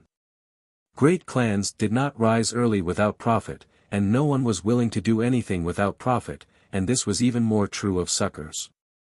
If he could not convince them, even if he could get their help in repairing the road, it would be greatly reduced. If he did not handle this matter well, it would have a major impact on Marquis's future plans, and it might even lead to the failure of the operation at Talas. Fortunately, young master already made arrangements. Chapter 805. Everyone, Zhao Jingdian gave a faint smile and calmly said. Everyone, be at ease. This sort of thing will never happen. Before young master left, he said that once this cement road is finished, we only need to set up a checkpoint on it and open it to all merchants. All we need to do is collect a toll from them. Our Tang dynasty is the wealthiest in the world and at its most prosperous. No one can count how many merchants there are in the world and how many people pass through it every day. Many a little makes a mickle, and our daily income will be enormous. Thus, what everyone is worried about is that our predecessors will plant trees and our descendants will enjoy the shade, that the fruits of our labor will not be plucked by others. In Wang Chang's previous world, building cement roads required an enormous amount of money and resources. Thus, it was customary to collect a toll after the construction was completed, and everyone accepted it. In his other world, this was perfectly normal, but in the Tang dynasty, people clearly did not have this concept. As expected, Zhao Jingdian's words caused everyone's eyes to brighten, their hesitation completely different from before. A good idea. But will they be willing to pay this fee? A clan expert said. If they can transport more things in a shorter time, and it won't be as bumpy, why wouldn't they be willing? Zhao Jingdian smiled. This time, he didn't even need Wang Chang's advice to know how to deal with it. Merchants pursued profit, and as long as there was profit to be made, the merchants would naturally pay this fee. Thus, the matter that the clans were worried about would never happen. This was a win-win situation. In addition, I wonder if any of you have noticed, as Zhao Jingdian spoke, he opened his right hand and took a massive metal hammer from a nearby guard. He strode forward, and under everyone's shocked gazes, he smashed the hammer against the cement road. Boom! Debris flew in all directions. Zhao Jingdian's full-strength blow was only able to create a small hole in the cement road. This scene gave everyone a fright. Let me. A scar-faced clan expert charged over, took the hammer from Zhao Jingdian's hand, and swung it down. Boom! This all-out attack only smashed another hole in the cement road. The expected explosion did not appear. Is this really made of mud? How can lime and clay be so hard? The scar-faced aristocratic family expert was stunned. In truth, it wasn't just him. Everyone's attention had been focused on the carriage, the horses, and the 30-some Wang clan guards standing on the carriage. No one had noticed the path under their feet until Zhao Jingdian smashed down with his hammer. Men, take out the iron hammers and let everyone try. Zhao Jingdian immediately gave an order, and 10-some guards carrying bundles of metal hammers walked out. Since Zhao Jingdian had spoken, they would not stand on ceremony. I don't believe that something made of lime and clay can be so hard. The clan experts took the iron hammers from the guards, walked to the cement road, and began to madly smash it down. Boom boom boom. The freshly constructed cement road began to crumble under the blows of the hammers. Several Wang clan experts tried to stop them, but Zhao Jingdian stopped them. It's fine. Let them smash. Zhao Jingdian's expression was composed, and he exuded a convincing strength. After following Wang Chong for so long, Zhao Jingdian had unwittingly picked up 40 to 50% of Wang Chong's self-confidence. Zhao Jingdian and the other Wang clan guards stood on the side, silently watching as the clan experts destroyed the cement road. After a full hour, more and more experts from the aristocratic families joined in. More than 100 experts from the aristocratic families worked together to completely destroy the cement road. But even so, this only left them more and more shocked. If this road had not been destroyed, they would have subconsciously believed that there was something strange about it. But even though they had spent a lot of time, they had been able to completely destroy it. This could only mean that this was all the work of that cement. Impossible, impossible. To use lime, clay, and that loo ore to forge something that's as hard as rock, no, even harder than normal rock. This is simply unbelievable. This is artificial rock. The young Marquis actually managed to make artificial rock. Hurry and report this to the clan. Our Lu clan has followed the right person this time. Just how did he do it? Give me another iron hammer, I want to try again. There can't be such a hard road. We've dug up a treasure. The young Marquis truly is the son of heaven's disciple, the future 8th great general of the Tang dynasty. No matter what he does, our Chen clan only needs to follow his footsteps and give him our full support. In the blink of an eye, the crowd had finally discovered the secret of this road. It was not because of the warhorses or carriages, but because the road was sufficiently hard. It could endure a weight that ordinary roads could not. This was the true secret. In a flash, all their worries were gone. Flap flap. With this development, the situation had undergone a qualitative transformation. In front of Zhao Jingdian, the countless clans began to release messenger pigeons to their clans. This was a major discovery. The use of these artificial rocks in the Tang dynasty was probably not as simple as roads. Success. Marquis' plans are truly flawless. Everything has gone according to plan. Now, we can begin the construction of the road. Zhao Jingdian breathed a long sigh of relief at this sight. Marquis' cement road project would take a long time and require countless resources. This was not something that the Wang clan, the Zhao clan, or the Bai clan could bear alone. All the great clans of the capital had to participate. Now that this was achieved, everything else could be unfolded. Write a letter for me to send to Marquis. Tell him that he can begin the next part of the project. Zhao Jingdian glanced at the Wang clan guard next to him and whispered. The latter understood, nodded quickly, and left an acknowledgement. Bang! As night fell and the first day passed, the first cement road of the Tang dynasty was destined to be engraved in the annals of history. In the history of the divine central continent, such a thing had never appeared, and this milestone had also displayed its great power. Countless aristocratic families, large and small, had been attracted and invested their financial and material resources in it. And Wang Chong was not stingy, opening up the tax that would be levied on the cement road once it was completed. In addition, Wang Chong had established a special Great Clan Road Alliance and signed an agreement with the alliance, offering the cement formula to the alliance and sharing the profits. The alliance was responsible for overseeing the cement formula and could not allow it to fall outside the Central Plains. Wang Chong's generosity received a warm response from the alliance. Once they obtained the formula, the great clans of the alliance began to pour in an enormous amount of manpower and resources. Lime, clay, sand, stone, aluminum, and many steel bars, millions of tons, were poured into the construction of the Silk Road from the capital to the western regions. The benefits of Wang Chong's participation of the great clans also began to show. On the first day, more than 80,000 workers were put into the construction. On the second day, this number rose to 180,000, and on the third day, it reached 360,000. In the end, 700,000 to 800,000 workers had gathered on the Silk Road. Sections of greenish-white cement roads were being built on the Silk Road at an astonishing speed. This was the result of Wang Chong opening up the cement road and having the great clans participate. Rome wasn't built in a single day. Changing the massive empire isn't something that a single person can do, nor can it be accomplished with the strength of a single country. When all the great clans of the empire are gathered together, they are like millions of logs gathered together, hard and unbreakable. This is the roar of a slumbering empire.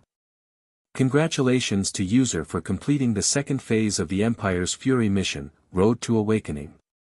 User has been rewarded with 800 points of destiny energy. As the road is completed, User will receive an endless stream of rewards. Congratulations to User. You have obtained an additional reward of 30 points. Congratulations to User. You have obtained an additional reward of 40 points. Congratulations to User. You have obtained an additional reward of 37 points. In the distant Wuxiang, Wang Chong stood on the city wall, listening to the Stone of Destiny's voice cascading through his mind. In just a few short moments, Wang Chong had obtained more than 1,000 points of destiny energy, and this number was still rising. Zhao Jingdian can finally stand on his own. With him handling the cement road, there's no need for me to worry about it. Wang Chong glanced down at the letter Zhao Jingdian had sent. With a light flick of his finger, the letter was pulverized, and countless white scraps of paper drifted down from the city wall. Qing Sanyuan, write a letter for me to Zhao Jingdian. Tell him that I already know about the cement formula and that he doesn't need to worry. I have my own plans. Yes, your subordinate will do so. Qing Sanyuan quickly left. Lose at the mulberry elm and gain at the east corner. For every gain, there must be a loss. If I want to build the cement road to the western regions as quickly as possible and participate in the Battle of Talas, I will need the help of the great clans. As for the cement formula, it's very simple. If the great clans want to steal it, they won't be able to keep it for long, so they might as well just offer it up. The various factions are closely related, and they will even try their best to help maintain the road, indirectly prolonging the time it takes for the cement formula to be leaked.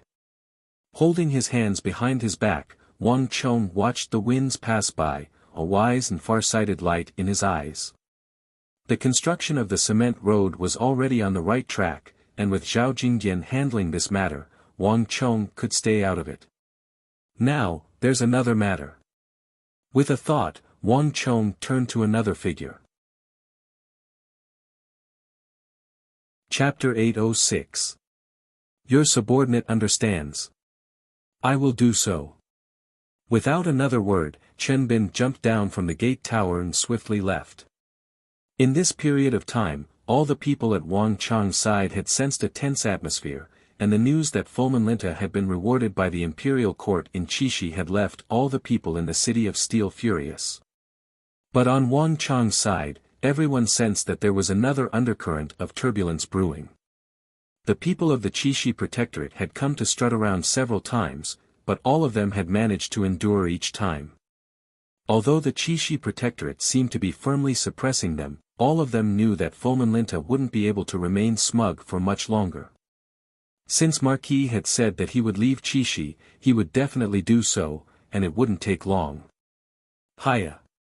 A cloud of dust billowed through the city gate, swiftly making its way toward Qixi. Chen Bin's figure swiftly vanished into the distance. Write another letter to the eagle in the capital. Have him keep a close eye on the fourth prince's movements. I need him to inform me of the slightest movement as quickly as possible.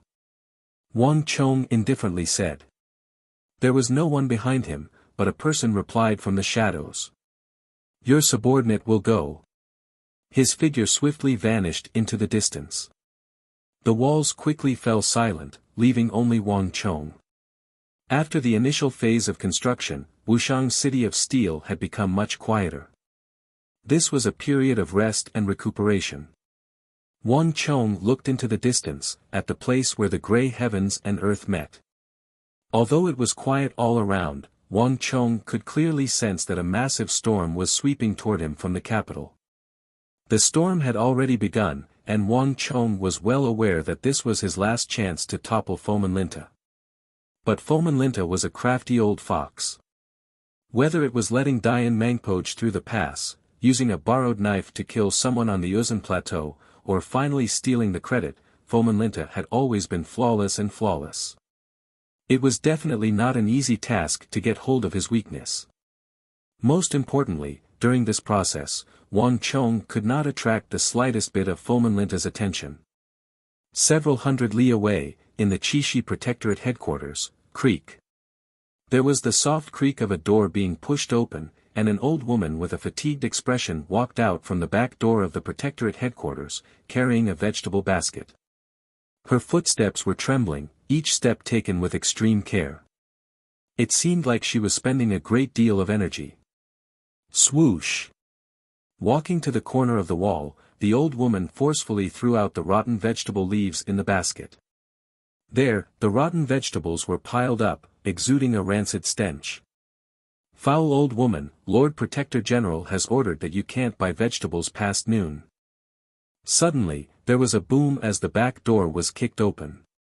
A fiendish and fully armored guard of the Qixi Protectorate strode out, his eyes sharp as he stared at the old woman outside the door. In addition, if you cook next time, it won't just be a whipping. Give me something to eat. This old woman understands. The old woman trembled and twitched, her face filled with fear and trepidation. She bowed and pressed her white head even lower. His old and frail body was shivering in fear. It was a pitiful sight. Humph, useless old woman. If not for the fact that you followed Lord Protector General for 10-some years, I would have killed you long ago.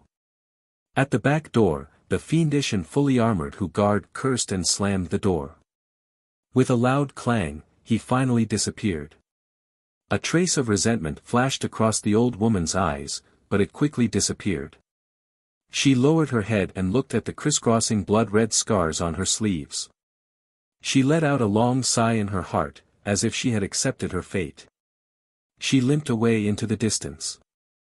As he left the Qixi Protectorate headquarters and turned a corner, he suddenly heard a soft voice in his ear. Granny, Granny, here, here, the old woman's body trembled, a hint of wariness in her eyes.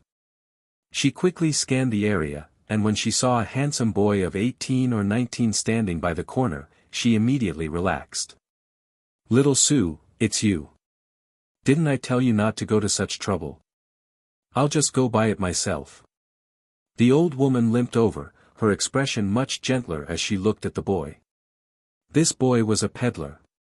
She had fainted in the market after being whipped in the residence, and it was this boy who had saved her. This was how she had gotten to know this boy called Little Sue. Moreover, Little Sue knew of her plight in the residence, so whenever she went out to buy groceries, he would take the initiative to deliver them to her. As a member of the Protectorate, she had many misgivings, not daring to casually interact with strangers. But for some reason, this old woman felt a natural closeness to this Little Sue. Every time she saw him, she would see him as her own grandson. "Granny, did they hit you again?" Little Sue looked at the old woman's limping figure and felt sorry for her. I'm used to it. Lord Protector General has a bad temper because of his failures in the imperial court. It's been like this since 10-some years ago, and I'm already used to it. The old woman said. But Granny is already old. How many more times can Granny endure this kind of whipping? Little Sue couldn't bear to see the old woman's struggling appearance. What can I do? I'm just an old woman. Where else can I go besides the Protectorate? In addition, the Protectorate is different from other places. Although I'm being whipped, there's always some good medicine. I'll be fine once I go back and rub it on. The old woman bitterly smiled. In the eyes of outsiders, the people of the Protectorate enjoyed endless glory and splendor, but who could understand the pain they had to endure? The old woman knew what outsiders were thinking, so she didn't easily reveal what was on her mind. Only in front of this little Sue would she reveal her true side. Granny, be at ease. There will come a day when I will save you. Little Sue solemnly said to the old woman. It's enough for you to have such thoughts. Granny is already very content. The old woman froze for a moment, but then she smiled. How could the mighty Chishi Protector General, the great general of the empire, let her go just because he said so? She could only think about it, nothing more. After taking the small cart of groceries that little Sue had prepared, the old woman began to limp back to the Protectorate. The rules of the Protectorate were very strict. If she didn't return on time, she would be punished with another heavy punishment. Little Sue couldn't help but give a long sigh as he watched the old woman's limping figure, a hint of pity in his eyes. Granny, be at ease. I'll definitely do what I promised you. Once I'm done, I'll definitely take you away. Little Sue muttered to himself. A few moments later, he slowly straightened his body, turned around, and flew off in another direction. Flap flap. A few moments later, a rock eagle commonly seen in the western regions soared into the sky and vanished. Marquis, I received a letter from Jean Quebec. They've already made contact with the target. All of the Chishi Protectorate headquarters is under surveillance. As the rock eagle flew by, a Wuxian scout quickly ascended the walls and stopped behind Wang Chong. Bowing, he handed over the letter with both hands. I understand. Wang Chong stood at the edge of the walls, his eyes gazing in the direction of the distant Chishi desert. He extended his right hand and took the letter from the scout, glanced at it, and then put it away. Everything was on the right track. Fomenlinta had always been cautious, rough on the outside but meticulous on the inside. While his actions seemed crude, they were actually watertight. Thus, even if Wang Chong wanted to move him, he had no real way of doing so. Great generals like these had extremely high statuses, immense authority, and deep influence. Moreover, they were extremely experienced. Moving them was not an easy task. Even though Wang Chong was the son of heaven's disciple and had the assistance of the king of Song in the court, it was still not an easy task. Alas, despite his vast experience, Fomenlinta had one major flaw, his violent temper and fondness for punishing his subordinates. The old kitchen maid that Wang Chong had sent Zhang Ke to make contact with was one of these people. Not many people knew of this, and the Chishi Protectorate had always been careful to keep this a secret. But Wang Chong did know. In the future, when that incident occurred, this old kitchen maid was one of the key figures. When Fomenlinta became embroiled in that matter, the old kitchen maid was the only person in the Chishi Protectorate who dared to stand up and criticize Fomenlinta. This matter had left a deep impression on Wang Chong, which was why he had arranged for Zhang Ke to get in touch with them. In addition, Zhang Ke also has a request in his letter. He hopes that after this matter is over, Marquis can help rescue that old woman from the Chishi Protectorate so that she can enjoy a peaceful old age. The scout hesitated for a moment before finally speaking. Yes. Wang Chong immediately agreed. Even if Zhang Ke hadn't said anything, once this matter was over, he would have arranged for this old woman to live out her remaining years in peace. Otherwise, he would not be able to stay in Qixi. "Thank you, Marquis." The scout was elated by these words. Wang Chong only smiled.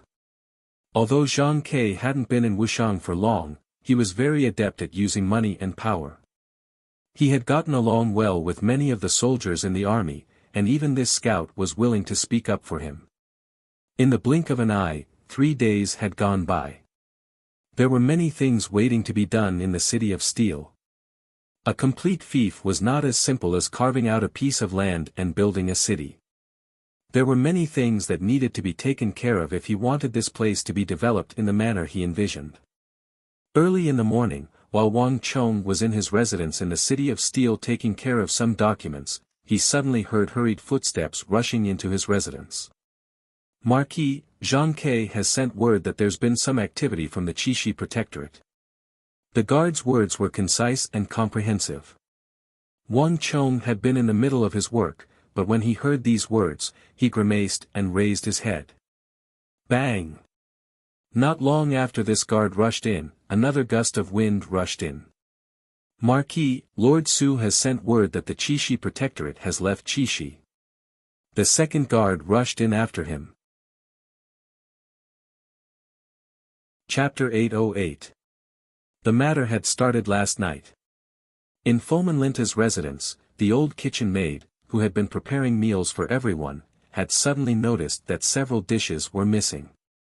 The old kitchen maid had followed Foman Linta for decades, and she knew everyone's preferences like the back of her hand. The people at Foman Linta's side were very picky when it came to food, and it was very difficult to satisfy them. Each of them had a special dish that they liked to eat, and they would eat it at every meal.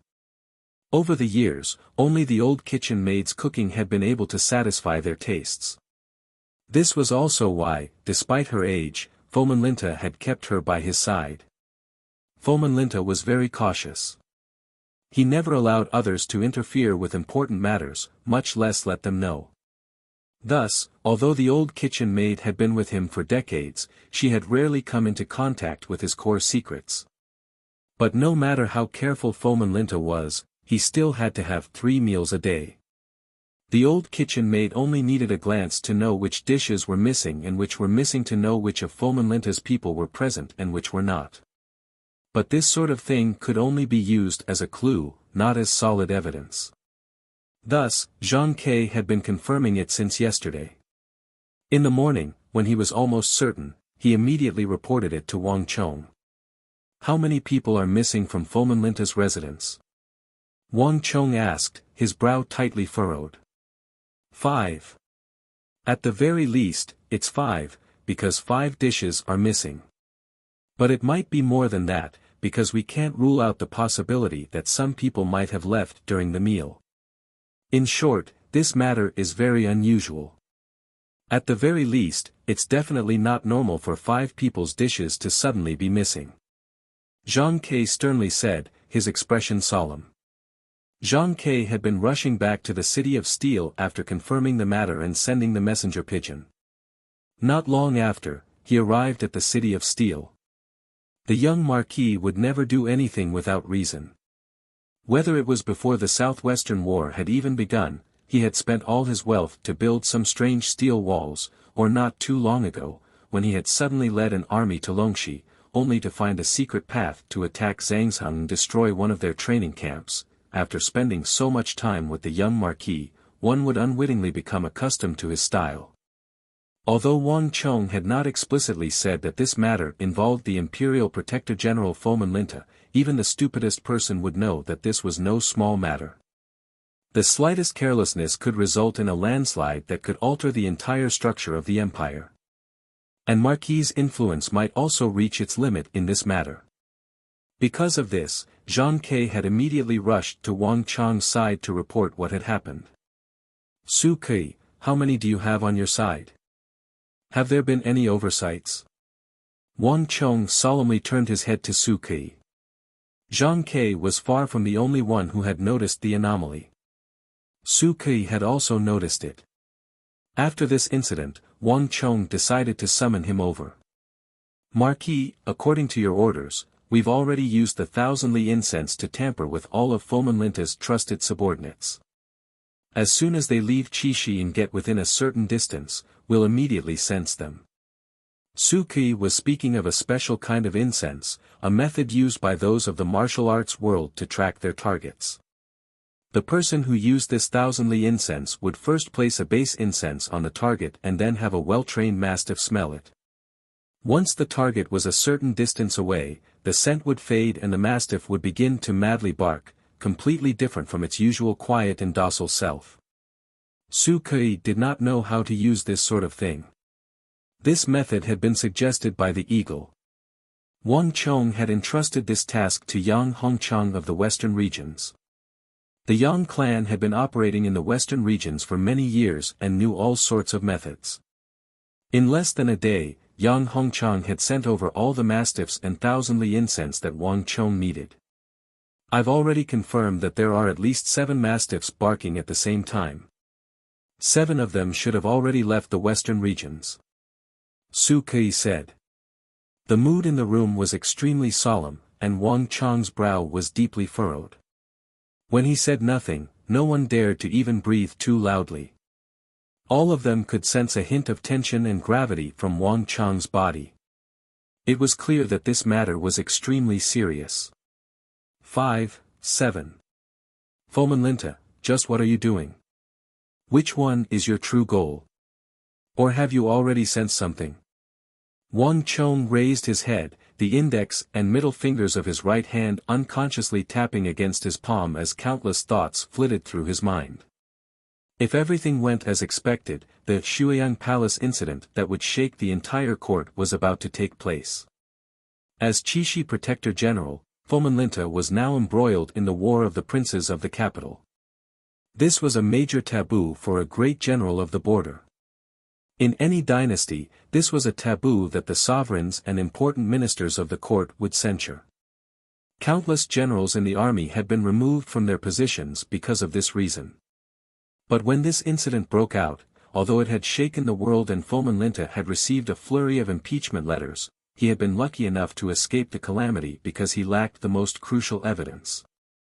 Coupled with the various contributions he had made, the Holy Emperor had ultimately chosen to strip him of his title of nobility, but he had retained his position as Protector General, calling it retaining his position to be discussed. If Wang Chong wanted to deal with Fomenlinta, this was his last chance. But first, he had to find that trusted aide that Fomenlinta had sent out and find the pledge of allegiance that Fomenlinta had sent to the prince. Only then could he deal a heavy blow to Fomenlinta.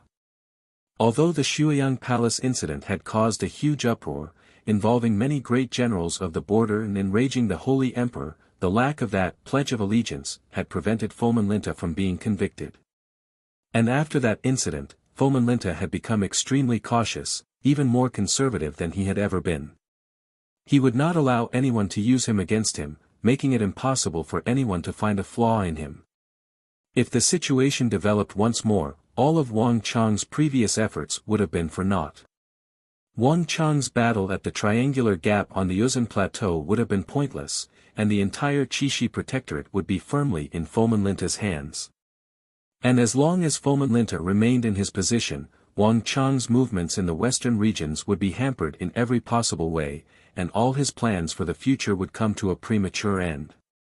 Crucially, Fomenlinta and Anxi Protector General Gao Xianji had never been on good terms. As long as he remained in his position, the bitter defeat at Talas would probably repeat itself, and the Tang dynasty of the Central Plains would lose all of its territory in the western regions, entering an era of internal strife. This was something that Wang Chong could not accept. Fomenlinta is a Hu, but he is an extremely ambitious one. This was the case with the regional commander's incident, and this was also the case when he stole my credit at the triangular gap. Everything is for the sake of power and credit. Fomenlinta wants to climb even higher as Qixi Protector General, which is why he colluded with a prince of the imperial household. Wait a moment, Zhangqiu Jianxiong's promotion from Protector General of the Southwest to Minister of War must have provoked him. No, it's not just that. In my last life, I didn't appear here, nor did I take part in the Battle of the Triangular Gap. But now that Foman Linta has stolen my credit, his ambition is bursting, so he's even more ambitious than before, even more impatient. Wang Chong muttered to himself, countless thoughts flitting through his mind. He was 80 to 90% sure that Foman Linta had sent his trusted aide to the capital to prove his loyalty. How cunning! Wang Chong mentally sighed. Not many people knew of the matter between Foman Linta and that prince. At the very least, it was still a secret. Even though Foman Linta knew nothing about it and that the outside world was completely safe, he had still sent 5 to 7 of his trusted aides. This sort of caution was enough to make one put 120% of one's attention. Even though Foman Linta didn't know that Wang Chong had already seen through his secret, just this sort of natural caution made dealing with him no easy task. Su Kui, take all the men and pursue with all your might. The other 2 groups of people should go to Sand Pass first. The terrain of Sand Pass is unique. No matter which path they take from Chishi, as long as they reach the capital, they'll have to pass through Sand Pass. But once we miss Sand Pass, there will be hundreds of other paths to the capital, and we'll find it very difficult to catch up. Time was of the essence, and Wang Chong quickly regained his composure. Yes, Marquis. Understanding the urgency of the matter, Su Kui hurriedly bowed and acknowledged. In addition, Zhang Ke, send out your eagle team. Horses can't outrun eagles. No matter what, keep an eye on them from the air. Wang Chong turned to Zhang Quebec. Yes. Marquis. Zhang Ke's reply was crisp and forceful. In addition, remember, no matter what, you can't attract their attention. Foman Linta is extremely cautious and paranoid, and his subordinates will definitely be the same. We can't arouse their suspicions during the pursuit. If we miss this opportunity, we can't try again. Otherwise, if Foman Linta notices something, all our efforts will be for naught. Wang Chong's expression was extremely grave as he spoke. It was no fluke that someone like Foman Linta had managed to become Protector General. Wang Chong did not dare to be the slightest bit careless. If he missed this opportunity, Foman Linta might never be able to move from his position. Your subordinate understands. Su Kui and Zhang Ke said in unison. The 2 of them had grave expressions, both sensing the gravity of this matter. Wang Chong nodded. Remember, the person you're looking for has a black jade brand on his right wrist. Now, go. With these final words, Wang Chong waved his hand, and a moment later, Wang Chong gave the order. Zhang Ke, Su Kui, and countless others charged out of the City of Steel.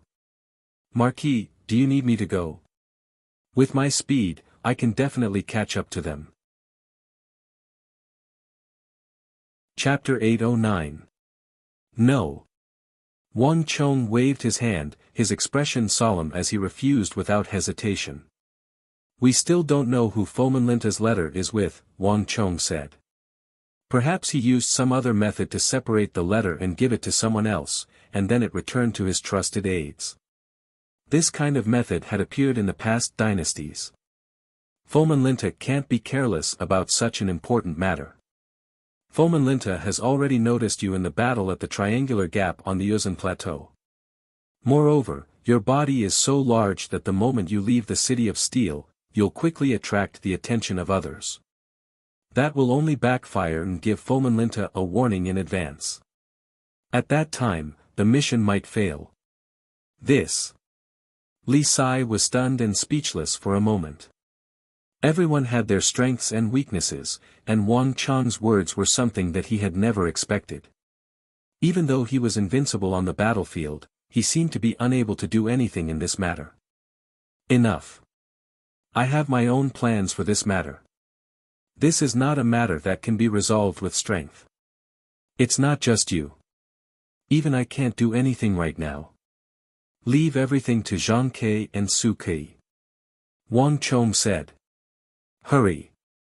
Follow the mastiffs. Don't lose them. If one looked down from the sky, one would see a winding road that seemed like a jade belt connecting Qixi and the capital. Several dozen warhorses galloped toward the capital in a cloud of dust.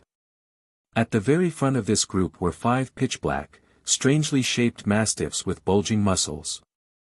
The 5 mastiffs were as fast as lightning, even faster than the warhorses.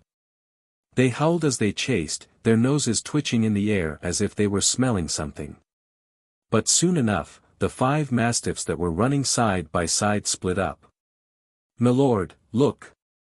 One of the cavalrymen pulled on the reins and suddenly stopped, pointing to the front. In front of them, 5 huge black mastiffs were barking in 5 different directions. Seeing this, Su Kui sat on his horse and frowned. "Sir, what should we do?" Everyone turned to look at Su Kui. The 5 trusted subordinates of Foman Linta had obviously parted ways, advancing in 5 different directions.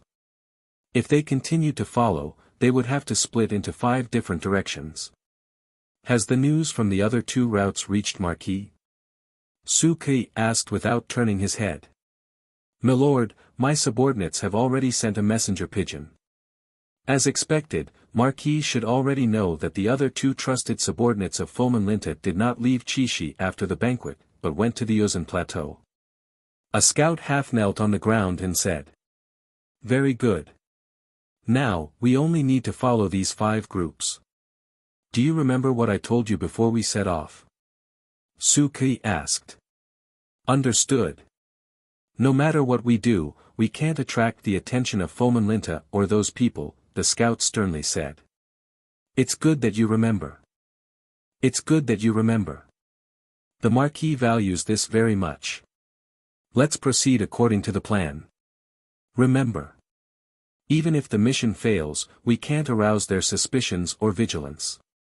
With these final words, Su Kui waved his hand, and the 30-some horsemen immediately split into 5 groups, stirring up a cloud of dust as they galloped off. Countless merchants traveled to and fro on the road to the west, and at noon, a long caravan began to make its way to the capital amidst the jingling of camel bells. This was a group of Arab merchants, all of them with thick beards and green eyes. As they led their camels forward, they heartily laughed. Not too far away from them was another merchant dressed in a thick robe. He maintained a distance of around 4 feet from them, and as he advanced, he warily observed his surroundings. It seemed strange for merchants and Arab merchants to mingle together, but on the road to the west, this was all too common. There were far too many bandits and brigands on the road to the west, so they could take care of each other. "Ah! Save me, save me!" Suddenly, a shout came from behind them, immediately attracting the attention of the Arab merchants. The Arab merchants turned their heads and saw that on the road they had come from, a child of 7 or 8 years old was running barefoot toward them, his hair disheveled and his clothes ragged. As he ran, he would look back in fear. "Little brat! Daring to steal from our Lord, you must be tired of living. You still dare to run? I'd like to see where you can run to. If I catch you, I'll skin you alive." Behind the child, a fierce-looking, burly man came from a warhorse. He clamped his legs on the horse's abdomen and swung his whip with all his might, charging towards the child. "It wasn't me, it wasn't me. I didn't steal it, it was your lord who broke it. Why are you blaming me and saying that I stole it?" The child had an aggrieved look on his face as he ran. The surrounding roared with laughter at this sight. The western regions was a place where only violence mattered, not reason. It was obvious that this child had accidentally offended some wealthy clan and happened to run into them when they were in a bad mood, thus becoming their punching bag. If everything went as expected, this child would be viciously beaten once he was captured. As expected, the burly man only cared about cursing and insulting the child. The child finally panicked, and in a moment of carelessness, he bumped into the merchant. "Get out of my way!" Enraged, the merchant pushed the child to the ground with a palm strike. Caught off guard, the child had a look of indignation in his eyes, but when he saw the fiendish look on the merchant's face, he didn't dare to say a word. He got up and ran. A few moments later. How was it? You didn't arouse his suspicion, did you? In the forest, the fierce-looking burly man looked at the child and said. No, he didn't even glance at me. The child shook his head. Did you see the symbol on his hand? The burly man said. The child shook his head. On another road, boom. With an earth-shattering noise, a carriage charged forward, knocking over several other carriages in succession. Finally, it crashed into a large green carriage at the very front, smashing the body of the carriage into pieces. Even one of the wheels was sent flying. Damn it! You bastards, don't you have eyes? Can't you see where you're going? Ahu suddenly jumped out of the carriage, flustered and exasperated, his entire body on the verge of exploding with rage. Sorry, the horse went wild. I'll definitely compensate you for your losses, definitely. A middle-aged merchant jumped down from the carriage that had caused the accident and began to apologize. Tell Marquis that this road is also wrong. The person Marquis is looking for is not here. There is no black jade symbol on his hand. A few moments later, two muscular men gathered on the side of the road. Whoosh, whoosh, whoosh. With the sound of wings flapping, a messenger pigeon quickly rose into the sky. Hiya! A cloud of dust churned on the third road as some horsemen galloped forward. These people were traveling at their fastest speed, and when some of them rode side by side, they immediately stirred up a fierce gale. Whoosh! Some horsemen galloped past a Hu merchant, the fierce gale causing the Hu merchant's robe to flutter. No one noticed that the outermost cavalryman, as he passed by the Hu merchant, had turned his head around like a bolt of lightning. However, it was only a fleeting glance before he immediately turned his head back, his speed so fast that the bystanders thought it was an illusion. No. A few moments later, several hundred zhang in front of the Hu merchant, the other horsemen turned to look at the horseman on the outermost side. No. This one's also wrong. The horseman knew what they wanted to say, so he spread open his hands and shook his head. One piece of information after another was sent to Wuxiang's city of steel. Everyone had gathered around Wang Chong, their eyes focused on a miniature model of Qixi in front of them. 1, 2, 3, two of Foman Linta's trusted subordinates have gone to the Yuzhan Plateau. It should have something to do with our base at the Triangular Gap. Of the other 5, 3 have already been eliminated, leaving only 2. That item must be with one of them. Wang Chong propped up his chin with one hand and tapped his fingers with the other. Qing Sanyuan, what's the situation with Zhang Ke? Wang Chong said. He had never liked to place his hopes on a single person or a group of people. Foman Linta's matter was no trifling matter. It concerned the lives of tens of thousands of soldiers at Talas and the future survival of the Tang dynasty. Marquis, everything is under control. Zhang Ke's rock eagles are currently following the enemy. Qing Sanyuan deferentially said. This matter was of utmost importance, and Wang Chong was paying close attention to it. All of his subordinates were on high alert, not daring to make the slightest mistake. Zhang Ke and the City of Steel were constantly communicating with each other. Every half a cup of tea's time, a bird would fly in from outside and another bird would fly out. Zhang Ke had been with the eagle for many years and was extremely experienced in training birds. He had only been in the western regions for a few months, but he had already taken advantage of the rich resources here to purchase several hundred rock eagles from the western regions. After training them, he already had 60 to 70 qualified rock eagles, and more were still being released from their cages. This was the foundation of Zhang Ke's eagle team.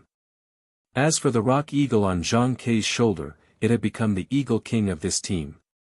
And these massive numbers of eagles were playing an enormous role at this time. The rock eagles coming and going from the City of Steel were almost constantly sending messages. Tell Zhang Ke not to let down his guard. In addition, inform Su Kui to speed up the investigation. We must find that person with the black jade mark on his arm. That item is definitely on him. Wang Chong placed his hands on the miniature Qishi sand table. The truth was slowly coming to light. 3 people had been eliminated, leaving only 2. The room was quiet for a time as everyone breathed a sigh of relief and waited for Su Kei's final news. But the development of the matter took everyone by surprise. Reporting. Less than an hour later, while everyone was waiting for news, a scout rushed into the room with a panicked expression. Chapter 8:10. What? The scout's report was like a boulder crashing into the room, instantly unleashing massive waves. Even Wang Chong and Li Sai grimaced. Wang Chong had been sitting on a wooden armchair, waiting for news, but at this moment, he suddenly stood up. How could this be? Weren't they going to the capital? Why would they turn back now? Turning back means that we don't even need to investigate. They've already been eliminated. All 5 of them have been eliminated. What's going on? Marquis, I suggest that we have Su Kei investigate right now. Like a gale, this news completely disrupted everyone's expectations and rhythm. No one had expected that the last 2 suspects would turn back at a time like this. But this was not the only thing that left them dumbfounded and shocked. Reporting. At this moment, another scout rushed into the room. Marquis, Lord Zhang Ke has sent word from the front that the 3 suspects have suddenly sped up. Marquis, please tell us if we should continue to follow and pursue them. Buzz. The raucous room instantly became deathly still. In the end, all eyes gathered on Wang Chong in the middle of the room.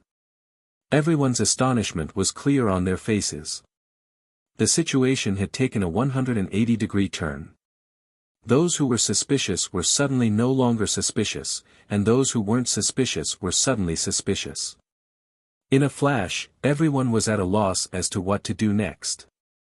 Things that were originally clear became confusing in an instant, as if they had sunk into a dense fog. How could this be?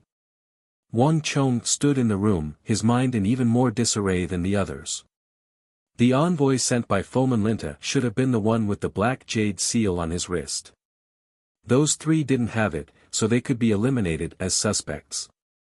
The other 2 had entered the plateau, and Zhang Ke's eagle was still following them, so they could also be eliminated. All that was left were the 2 people who hadn't been cleared of suspicion. As long as he could find the one with the black jade mark on his arm, he would be able to do so. The whole thing was simple and clear.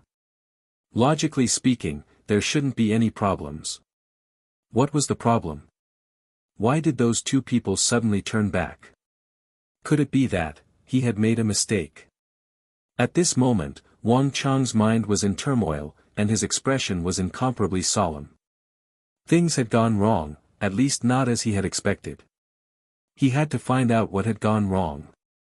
Marquis, Su Kei is still waiting. Those 2 will probably return to Qishi soon. Should we continue the investigation?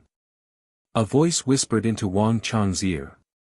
Wang Chong didn't say anything. He was deep in thought. However, the changes in the situation were far more complicated than expected. It only took a moment for another scout to rush in with a flustered expression. Report. Marquis, bad news. Lord Zhang has sent word. Of the 3 targets, one of them has suddenly vanished. We've lost them. It was as if a heavy bomb had been dropped on them. If the people in the room could still maintain their composure, then when they heard that the target had disappeared, they immediately panicked.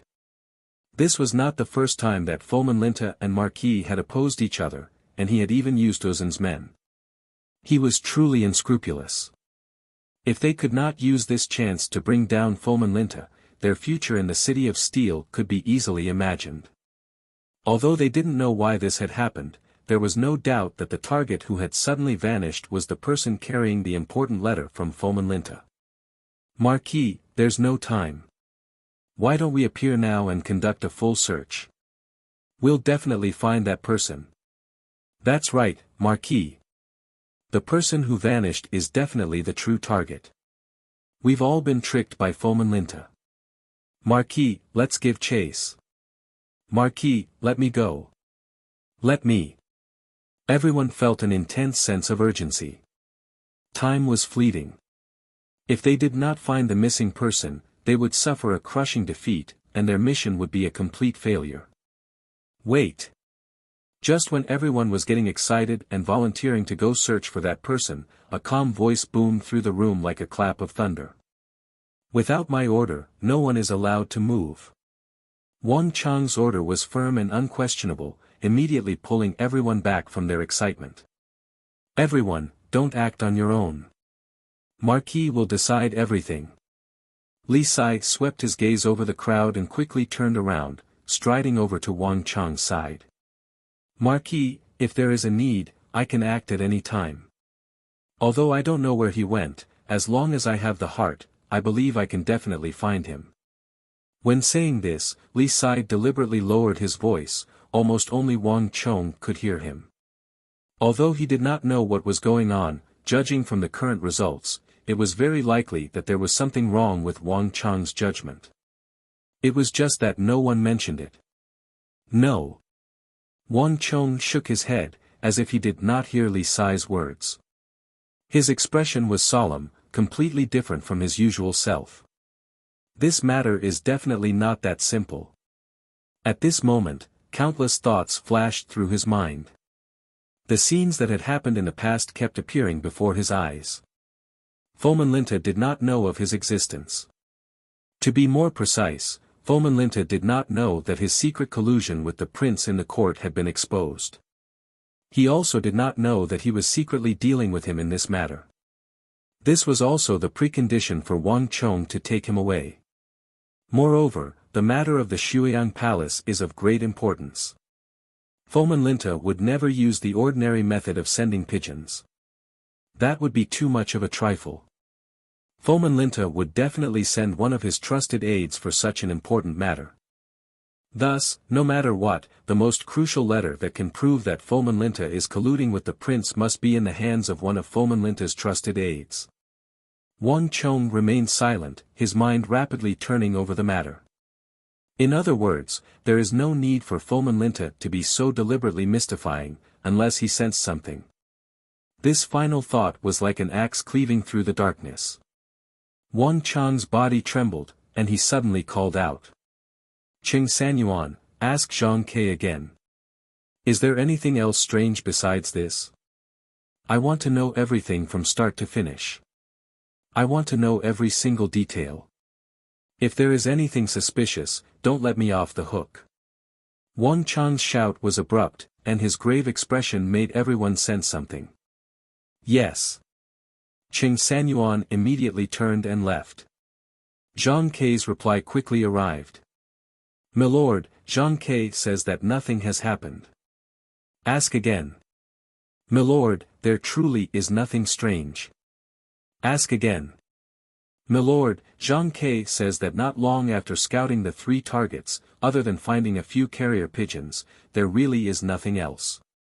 Because the matter was not very important, Zhang Ke felt that it was nothing, so he did not report it. Buzz. Before anyone else could react to Zhang Ke's final report, Wang Chang's pupils constricted as if he had been stabbed by a needle. Order Zhang Ke to have all the birds withdraw. Do not move recklessly, and do not pursue. Inform Su Kui to have all his men withdraw. As for the 2 targets that are currently returning, do not let them continue probing or pursue. Without my order, no one is allowed to move recklessly. With these final words, Wang Chong clenched his fists so hard that his knuckles creaked. He had underestimated Fomenlinta far too much. This bastard was even more cautious than he had imagined. This was the most crucial moment. If he gave Fomenlinta the slightest bit of doubt, Wang Chong's previous efforts would be for naught, and all his previous efforts would be for naught. Marquis, what happened? Li Sai walked over and asked in a low voice. Wang Chong's 2 orders had been inexplicable. One of the 3 targets had disappeared while the other 2 were picking up speed. Not only had Wang Chong not ordered his men to pursue, he had even ordered them to retreat. Everyone was left scratching their heads in confusion. Wang Chang's authority in the City of Steel was growing by the day, and no one dared to question Wang Chang's decisions. At this time, only Li Sai could go and ask. "Marquis, has Fomenlinta sensed us?" Wang Chong nodded. "We were so focused on finding out if those 5 targets were real or fake that we neglected Fomenlinta's caution in this matter. It's no longer important if we can find that person with the black jade mark on his right wrist. The most important thing is that we can't arouse Fomenlinta's vigilance." "But how could Fomenlinta sense us? We've already been very careful. There shouldn't be any problems," Li Sai said with a frown. All the methods of probing were carefully considered and discussed by everyone beforehand. It was precisely because they were certain that it was natural and would not arouse any suspicion that they had taken these actions. Li Sai did not understand why Fomenlinta would be so vigilant. "You don't understand." Wang Chong gave a deep sigh. Not even Li Sai could understand what was going on, much less the others. If they had not run into him, Fomenlinta's plan would have most likely succeeded. "So far, we've used 3 methods, the beggar, the carriage collision, and the cavalry. Among them, the easiest to attract attention is the carriage collision. However, we first collided with the other carriages before accidentally colliding with the target's carriage. In this way, even if the target was suspicious, they wouldn't think too much. From a single target's perspective, our methods would indeed not arouse suspicion. However, when these things are linked together and a few consecutive problems occur, if you were Fomenlinta, would you be suspicious?" This, Li Sai was stunned. In fact, not only him, but the others in the room were also stunned when they heard Wang Chang's words. Indeed, everyone did everything extremely well and tried their best to be as perfect as possible. However, when everything was linked together, it was far from the case. However, these 5 targets are very far away. How did Fomenlinta find out so quickly? Chapter 8:11. Do you understand now? Wang Chong gave Li Sai a profound glance, knowing that he understood the crux of the matter. Those pigeons that Zhang Ke thought were fine just happened to be the crux of this matter. That old fox, Fomenlinta, is far more difficult to deal with than we imagined, and far more cunning as well. If my guess is correct, although he doesn't know of our existence, he left a carrier pigeon with each of his trusted subordinates. If there's even the slightest sign of trouble, they have to inform him as quickly as possible. Zhang Ke's side was too careless. If my guess is correct, after our men investigated the targets, they secretly released their carrier pigeons. Zhang Ke was deceived by them. Wang Chong couldn't help but sigh. In truth, Zhang Ke was already very outstanding, but one also had to see who he was facing. Fomenlinta was an extremely shrewd protector general. Even Wang Chong would have to put in 120% effort to deal with him, let alone Zhang Quebec. We're no longer dealing with those 5 groups, but with Fomenlinta in the distant Chishi Protectorate. The following period will be extremely crucial. If we can't get Fomenlinta to give up on his plans and relax his guard, we won't be able to do anything else, because it's simply impossible for us to succeed. Wang Chong said. This operation had gone from a simple probing of the 5 targets to finding the person with the black jade seal on his wrist to a contest between himself and Fomenlinta. There would be no glint of swords in this contest, no smoke of battle, but the final result would decide the fate of all of Chishi, the fate of an imperial great general, himself, and even Gao Xianji and the tens of thousands of Tang dynasty elites under his command in the Anxi Protectorate. The room was quiet as Wang Chang's order was quickly passed on. Marquis, Zhang Ke has withdrawn. Marquis, Su Ke has retreated. 2 carrier pigeons flew into the City of Steel.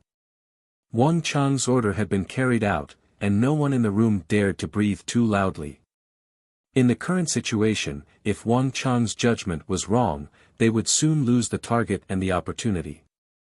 If Wang Chang's judgment was correct, it would be even more serious. It would mean that they would fail before they could complete this stage of the mission. The room was so quiet that one could hear a pin drop. The atmosphere was tense. Time passed slowly as they waited. "Marquis, we've lost our targets. We don't know where the three groups are going." Soon, news came that this operation was far more than just two groups of people in the air and on the ground. Although they couldn't follow the target closely or test them, there was always a group of people observing along the way. There was a person at regular intervals, but now, even they had lost track of the three groups of people. The atmosphere in the room instantly grew heavy. No one spoke, but they couldn't help but glance at Wang Chong out of the corner of their eyes. "There's no rush. Wait." Wang Chong's eyes were closed, his head slightly raised. He remained motionless, his expression calm and without the slightest panic. No matter what method Fomin Linta used, it had no effect on Wang Chong. He was now sure that Fomin Linta was waiting for him to make a move. Now, it was a battle of patience. This was a contest between him and Fomin Linta. Time slowly passed. 15 minutes. 15 minutes. 30 minutes. 1 hour. The atmosphere in the room was so heavy that it was suffocating. Although no one spoke, the mood was slowly changing. No one doubted Wang Chong's decision. On this journey, Wang Chong had used his wisdom and foresight to amply prove himself. But based on the current situation, this time, Wang Chong might very well be wrong. "Marquis." Even Qing Sanyuan and Su Shixian couldn't help but look at Wang Chong. No one felt that Wang Chong had done anything wrong. Everyone could make mistakes, but the consequences of this matter were not as simple as making a mistake. Given how important Wang Chong was to this matter, they had probably already lost their final chance to deal with Fomin Linta. From now on, whether in Qixi or Wuxiang, Wang Chong would forever be bound and restrained by Fomin Linta. Time slowly passed, and while the atmosphere was tense and morale was low, in another place, the atmosphere was even more solemn and tense. "Milord. Our people are all in position, but we still haven't found anything." In the main hall of the Qixi Protectorate headquarters, a Hu general was bowing as he cautiously reported to Fomin Linta. Across from him, Fomin Linta, dressed in heavy armor, was boldly seated on the throne representing Qixi Protector General, his entire body exuding a majestic aura. His eyes were tightly shut as he sat there motionlessly. No one knew what he was thinking. "Search again," Fomin Linta sternly said.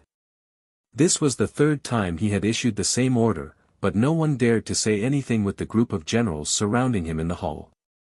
The Hu generals quickly left, returning 15 minutes later. "Milord. Qi Bo-er's group has already picked up speed, but they still haven't found anyone following them." "Search again." "Milord. We've already searched 3 times, but we still haven't found anything."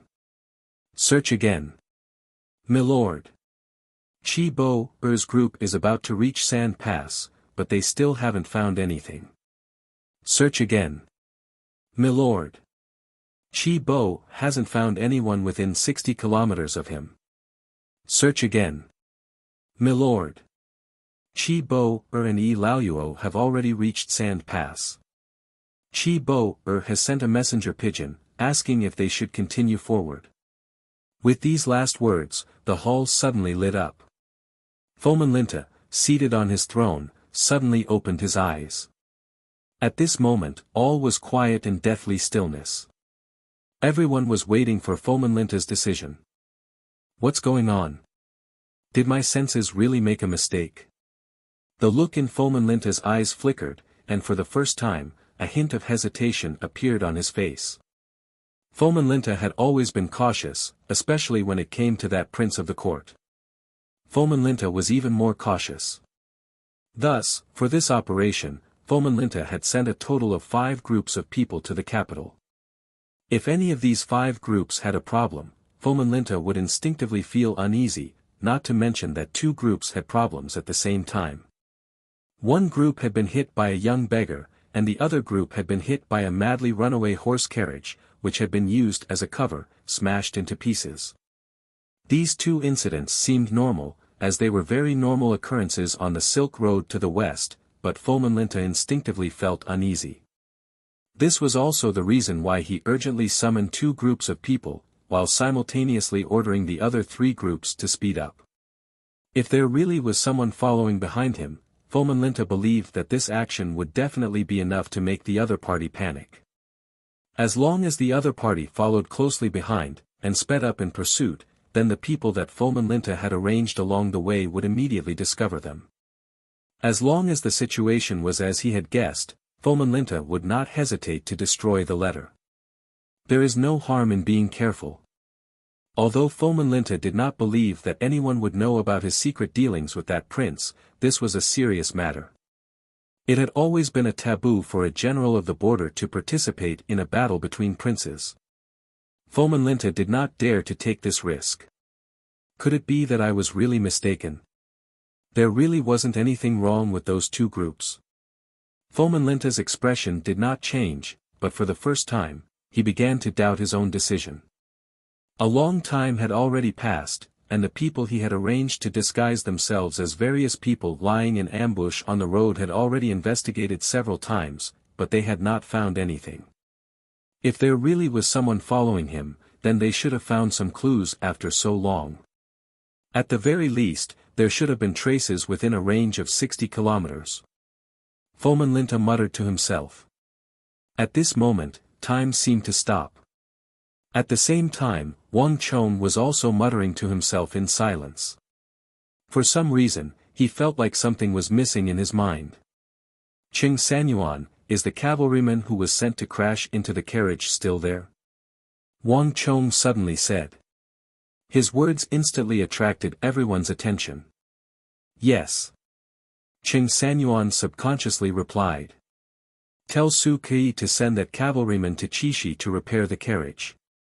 Remember, he has to follow the official road, and he has to be seen by those who merchants. Wang Chong's sudden order left everyone confused. No one knew what Wang Chong was up to, but Wang Chong's composed expression made it impossible for anyone to disobey. Yes. Qing Sanyuan froze for a moment, then quickly left. Once Qing Sanyuan left, the room quickly fell silent, morale plummeting. Wang Chong only chuckled at this sight, seemingly unconcerned. Fomenlinta, the rest is up to you. This thought flitted through Wang Chong's mind, but he quickly calmed down. Reporting. Milord. A report from Chishi says that our men have discovered the person who smashed Chi Bo's carriage. He has already returned and is cursing and swearing as he repairs the carriage in the marketplace. A fully armored scout of the Chishi Protectorate suddenly rushed in and kneeled in the hall. What? Fomenlinta's body trembled at this news, and he immediately stood up from his seat. Is this information reliable? Milord. There's no doubt about it. Our men have already confirmed it time and time again. In addition, our men have already investigated his identity. There's truly nothing wrong with that person. He's just a small-time businessman. He truly did accidentally crash into Chi Bo's carriage, and he's already paid for it. The kneeling scout sincerely said. Fomenlinta stood in the hall, his eyes constantly shifting. As Fomenlinta fell silent, the others didn't even dare to breathe too loudly. After some time, Fomenlinta's eyes settled, and he finally came to a decision. Pass on my order. Recall Chi Bo and Yi Laoyuo. Have them return from Sand Pass. In addition, have Kifuli and the others continue on their original path. Yes. A final order resounded through the hall, and the dust finally settled. Fomenlinta gave a long sigh and sat back down on his throne. Chapter 8:12. In Wuxiang's city of steel, everyone was still silently waiting. They had lost contact with all 5 groups, and their confidence had fallen to rock bottom, though no one was willing to admit it. However, at this moment, an unexpected change occurred. Reporting. Marquis. We've received news from the front lines that the last 2 targets have not returned to Chishi. Our men have not found any signs of them returning to Chishi. Suddenly, a scout rushed into the main hall. Ah! How could this be? Based on the time, they should have returned by now. That shouldn't be the case. Did something happen? What's going on here? A stone stirred up 1,000 ripples. All of a sudden, everyone was stunned. Even the slowest of them could sense that something was wrong. Quite a few hours had passed since they had turned back. Logically speaking, even if they hadn't reached Chishi, they should have been there by now. If they had not returned, then it could only mean one thing: they had never intended to return to Chishi in the first place. But all this was far from over. Reporting.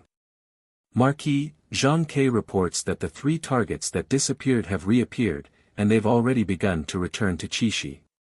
Lord Zhang requests instructions as to what to do next. Reporting. Marquis, Su Ke reports that before we could even test them, the 2 targets that had turned back have reappeared and are continuing on their way. Lord Su requests instructions as to what to do next. News after news came one after another, and everyone was dumbfounded. The reversal was too fast. No one knew what had happened. They didn't even know what was going on. Ha ha ha. In the hall, Wang Chong suddenly laughed. This was the first time a smile had appeared on his face. Fomenlinta, you really did fall for it. Although the people in the hall still had no idea what had happened, Wang Chong knew that he had guessed correctly, gambled correctly, and acted correctly. Fomenlinta's actions were indeed baiting him. He had 3 groups of people speed up while the other 2 groups returned. This was all to lure him into the trap. However, he still failed in this round of competition. The devil rises 1 foot, the Taoist rises 10. Fomenlinta, you're still not patient enough. Wang Chong laughed. He was almost certain that when he asked Su Ke to send out the cavalrymen who crashed into the carriage, it must have been effective. Otherwise, Fomenlinta wouldn't have been so coincidental. Not long after he made this decision, Fomenlinta had immediately sent those people back. Tell Su Ke and Zhang Ke to proceed with the original plan. Continue to follow the last 2 targets, but don't alert them before they reach their original turning point. As for the other 3 targets, since they've already returned, there's no need to pay attention to them anymore. Wang Chong said. This simple sentence immediately played the role of a stabilizing force, calling everyone's attention back to the present. This subordinate understands. The scout quickly left. Everyone in the room couldn't help but look ashamed. It was clear that Wang Chong's judgment had been correct. If they had pursued just now, they really would have failed and drawn Fomenlinta's attention. When they thought about how they had suspected Wang Chong of making the wrong decision not too long ago, they felt even more ashamed. Haha, alright, there's no need to worry about these minor matters. Let's get moving. Wang Chong waved his hand and indifferently said. Even with the advantage of foresight, he had to expend a great deal of effort to deal with a crafty old fox like Fomenlinta, let alone them. This sort of performance was normal. A contest of this level was not something they could participate in. Now, the dust has finally settled. Wang Chong looked out the door. The dark clouds over the city of steel had finally dispersed. At this moment, Wang Chong felt much more relaxed. Su Ke quickly sent word that the person with the black jade symbol on his right wrist had been found. It was one of the 2 people Su Ke had sent, and Zhang Ke's Rock Eagle were currently tracking him. But there was still one problem. Wang Chong still had no way of confirming that the most important letter was in that person's hands, nor could he confirm that Fomenlinta had separated the letter from the person. Marquis, since we've already confirmed our target, we only need to capture both of them if necessary. The letter is definitely with the 2 of them, Cheng Sanyuan suggested. There's no need. The people Fomenlinta sent are definitely his trusted aides. We just need to confirm that it's the 2 of them. There's no need to raise Fomenlinta's vigilance over such a minor matter. In addition, both Wuxiang and Sand Pass are too close to Qixi.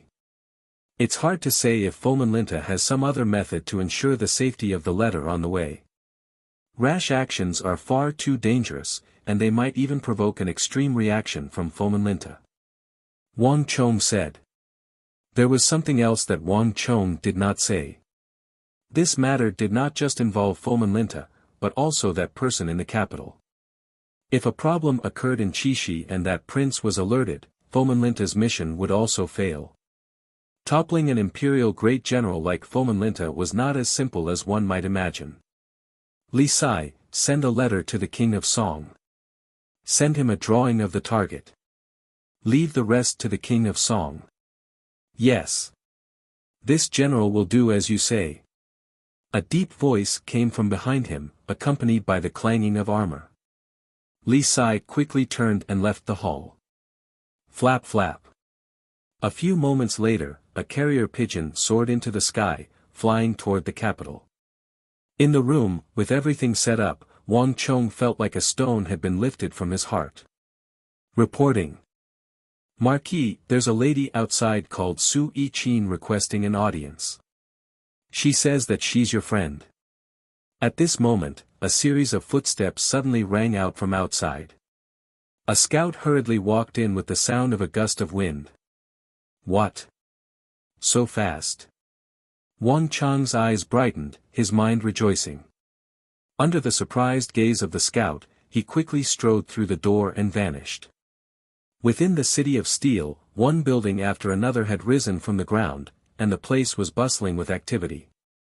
This originally barren land had gradually begun to take the shape of a city. It was completely different from how it was before. In the battle at Uzin's Triangular Gap, Fomenlinta had blamed it on himself, claiming that he had stolen Wang Chong's achievements. But to those scions of the great clans who had mingled with Wang Chong, this matter could not be any clearer. That major victory had been an enormous impetus to the construction of the city of Steel. It had made many great clans extremely confident in the security around Wuxiang, as well as the defensive capabilities of the city of Steel. If a force that could scatter the corpses of the elite Uzun soldiers wasn't strong enough, then it would be impossible to find a stronger one. This matter had caused the great clans of the capital to rapidly increase their investment in the city of Steel, not doubling their investment, but 7 or 8 times, sometimes even 10 times. This massive investment had caused the construction of the city of Steel to reach a new peak, and the speed of construction was on a completely different level from before. Wang Chong walked out of his room, passing through the richly ornamented buildings, turning past the gardens, ponds, and transplanted flowers. At the open city gate, Wang Chong finally saw that familiar figure. She was dressed in a long white dress, and her black hair cascaded down to her waist like a waterfall. As she stood at the city gate, her exquisite curves were on full display. At her side, an endless stream of carriages was dragging heavy loads of supplies into the city of Steel. She was only casually standing by the side of the carriage, her every movement composed, like a beautiful fairy that had descended to the mortal world. This made the desolate and remote Wuxiang seem beautiful and bright, like a garden in full bloom. Su Yiqin. Wang Chong rejoiced, his excited voice echoing through the gates of the city of Steel. That distant figure was a little unfamiliar, but also extremely familiar. After 3 months, Su Yiqin seemed to have grown even more enchanting. At this thought, Wang Chong couldn't help but smile. Su Yiqin's body trembled and she subconsciously turned her head. The moment she saw Wang Chong, that graceful and elegant aura that seemed to have been nurtured by the Thousand Mountains Lake immediately became like the spring sun, bathing in the spring wind. This smile was so enchanting that Wang Chong's footsteps paused, and he couldn't help but become a little absent-minded. Wang Chong. Su Yiqin strode forward. She made no attempt to conceal the joy on her face. This is the city of Steel you spoke of? It's even grander than what you described in your letter.